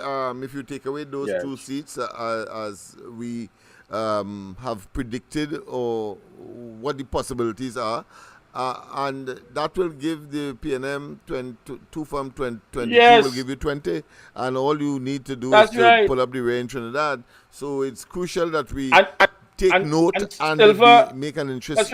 Keep an interest in that development. And Silver Fox has a strong point because he has a lot of young people around him. A lot of people coming to him, young people asking for jobs. They want work. They want opportunity. And Silver was there on the campaign trail. And today, he can't even pick up the phone and say, Farley so-and-so. Farley was talking to him all along during the campaign about young people and the plans and policies for young people. Now today, Silver cannot get access. No access at all to Farley.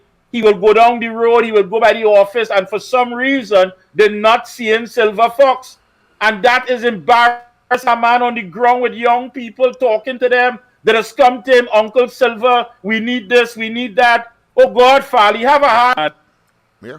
And we wait and see. We wait and yeah. see. And the We wait larger and picture, see. of course, is the possibility in such circumstance that the PNM can come through the middle. And they are sharpening their chops, of course, and they are drooling. But I'm sure that in the fullness of time, all parties will recognize what is at stake and therefore do what is required to ensure that these 2 seats does not remain or go in the hands of the PNM. The end of this morning's program. Again, there's nothing for me to celebrate. Nobody could tell me who to celebrate. I am not here to celebrate some chosen people that you want. If I cannot celebrate the Negro that went into the master's home, killed the master and burned down his home and walked off the plantation, I am not celebrating. If I cannot celebrate the slave that couldn't take it anymore and grabbed the whip from the master and bashed in his head with a stone and came off the plantation, I am not going to celebrate. If I cannot celebrate the woman who was tired of having the master sexually assault her child and do whatever to her daughter, and she said, I don't care if I have to die, I'm going to stand up for this, I am not going to celebrate emancipation. I am not here to pick and choose. My heritage is not anything about the passive nature, about the tenacity and the perseverance.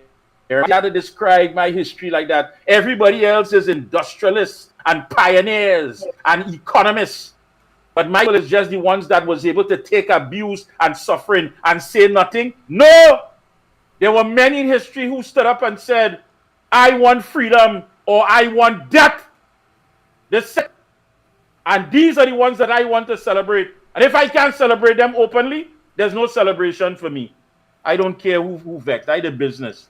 Well, before and stop trying to act as good. You'll be able to put that interview in place. Mother Bernie say, Mikey, that's not truth. I will call you, Mikey. So she will call you. Let's see if it is Farley them have a problem in having an interview. Farley himself, when it comes to the ground report, or is it the people of Trinidad he have a problem with? So we await for the interview. I believe that Mother Bernie and Silver Fox and Lyndon Mack and Mr. Tobago and all the other Tobagoans are very much committed to make this happen, because this might be the only place they get to hear Farley. They're in Tobago and they can't hear him, and their favorite program is on, and they want to hear him. They want to hear him. Why you have to be bawling and pleading and begging to talk to somebody who was accessible on the campaign trail, and all of a sudden, like, they get rich and switch? Why? Why? We have to stop that kind of politics, man. The people was good enough to put you in office, but for some reason, they ain't good enough when you reach in office. Oh, well, come on, man. Folks, until tomorrow, we are out of here. Yes, people, we are out of here. And, of course, take note, pay some attention to the history and the experience of Haiti, and you will get an appreciation as to where we are today and why. Oh boy, until tomorrow morning, please God, same time, same place, 6 a.m. to 9 a.m. Tomorrow, Friday, we are out of here.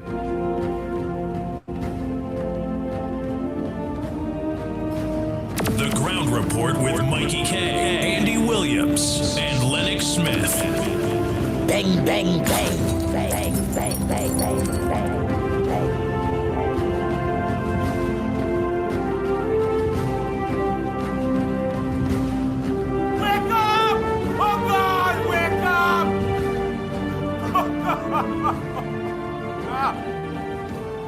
Before it's too late, please, oh God. Wake up! Wake up, TNT! Oh God! Wake up! Wake up!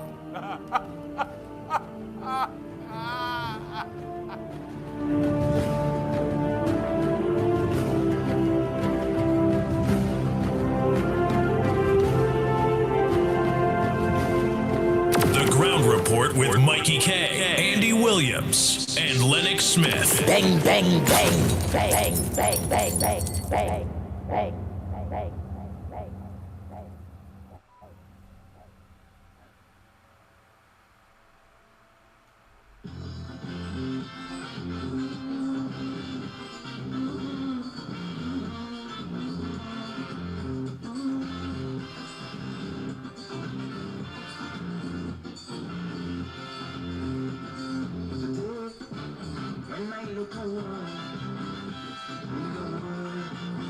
What do I see?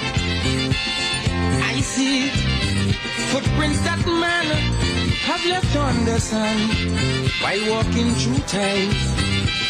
I see fruits of our ambition, figment of our imagination. And I ask myself, when will it end?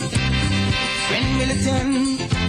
It is plain to see, universally this land is not bountiful as it was, simply because in his quest for success, nothing stands in man's way. All rivers run dry, soon the birds will fly, the mountains will be no longer high. And when I really think of it, I just wonder why, oh why.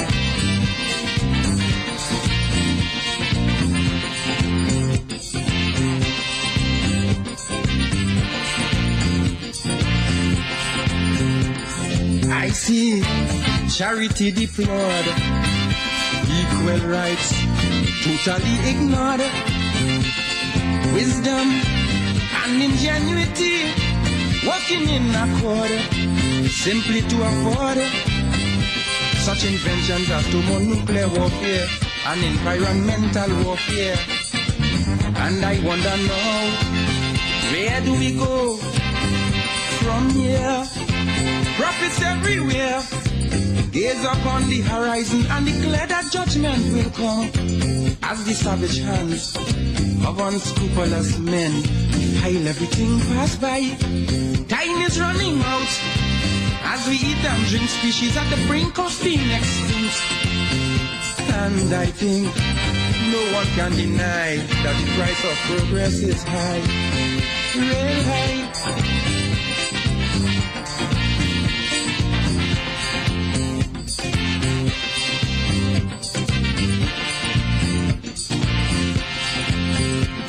I see consciousness as great as today we live recklessly.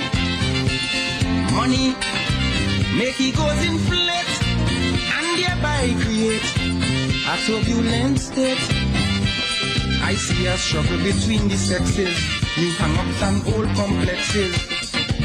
Now the question is, right in context, what shall be next? I've already seen this world have come divided between race, color, creed, and class. And some of the things the scripture predict truthfully come to pass. Soil that wouldn't bear children, making children to be a part of this growing mass. And I ask, if this is progress, how long will it last?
Shaka, talk to me. In a happy family, tell me when you're hitting one, better you hit all and done. Now when I look at South Africa and the pain my race go through, lying smitten by the bogus massa. I burn, oh my blood I mourn, cause I know they hit me too.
Yes, once again, of course, a pleasant Emancipation Day to all and sundry. I trust that you have an incident-free one at the end of it all.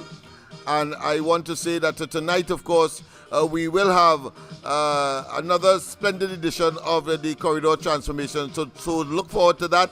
I may or may not be in front of the camera, whether I'm on the back or not. The fact is that we have to get things cracking, and we will.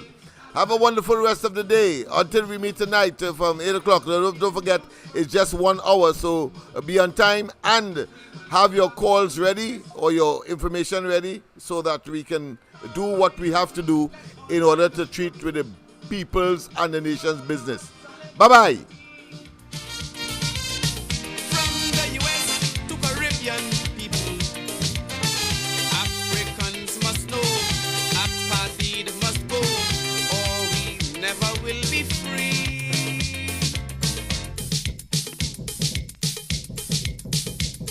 Shaka, shaka, tell them if they lash we brother. Tell them that they're hitting all away. Shaka, shaka.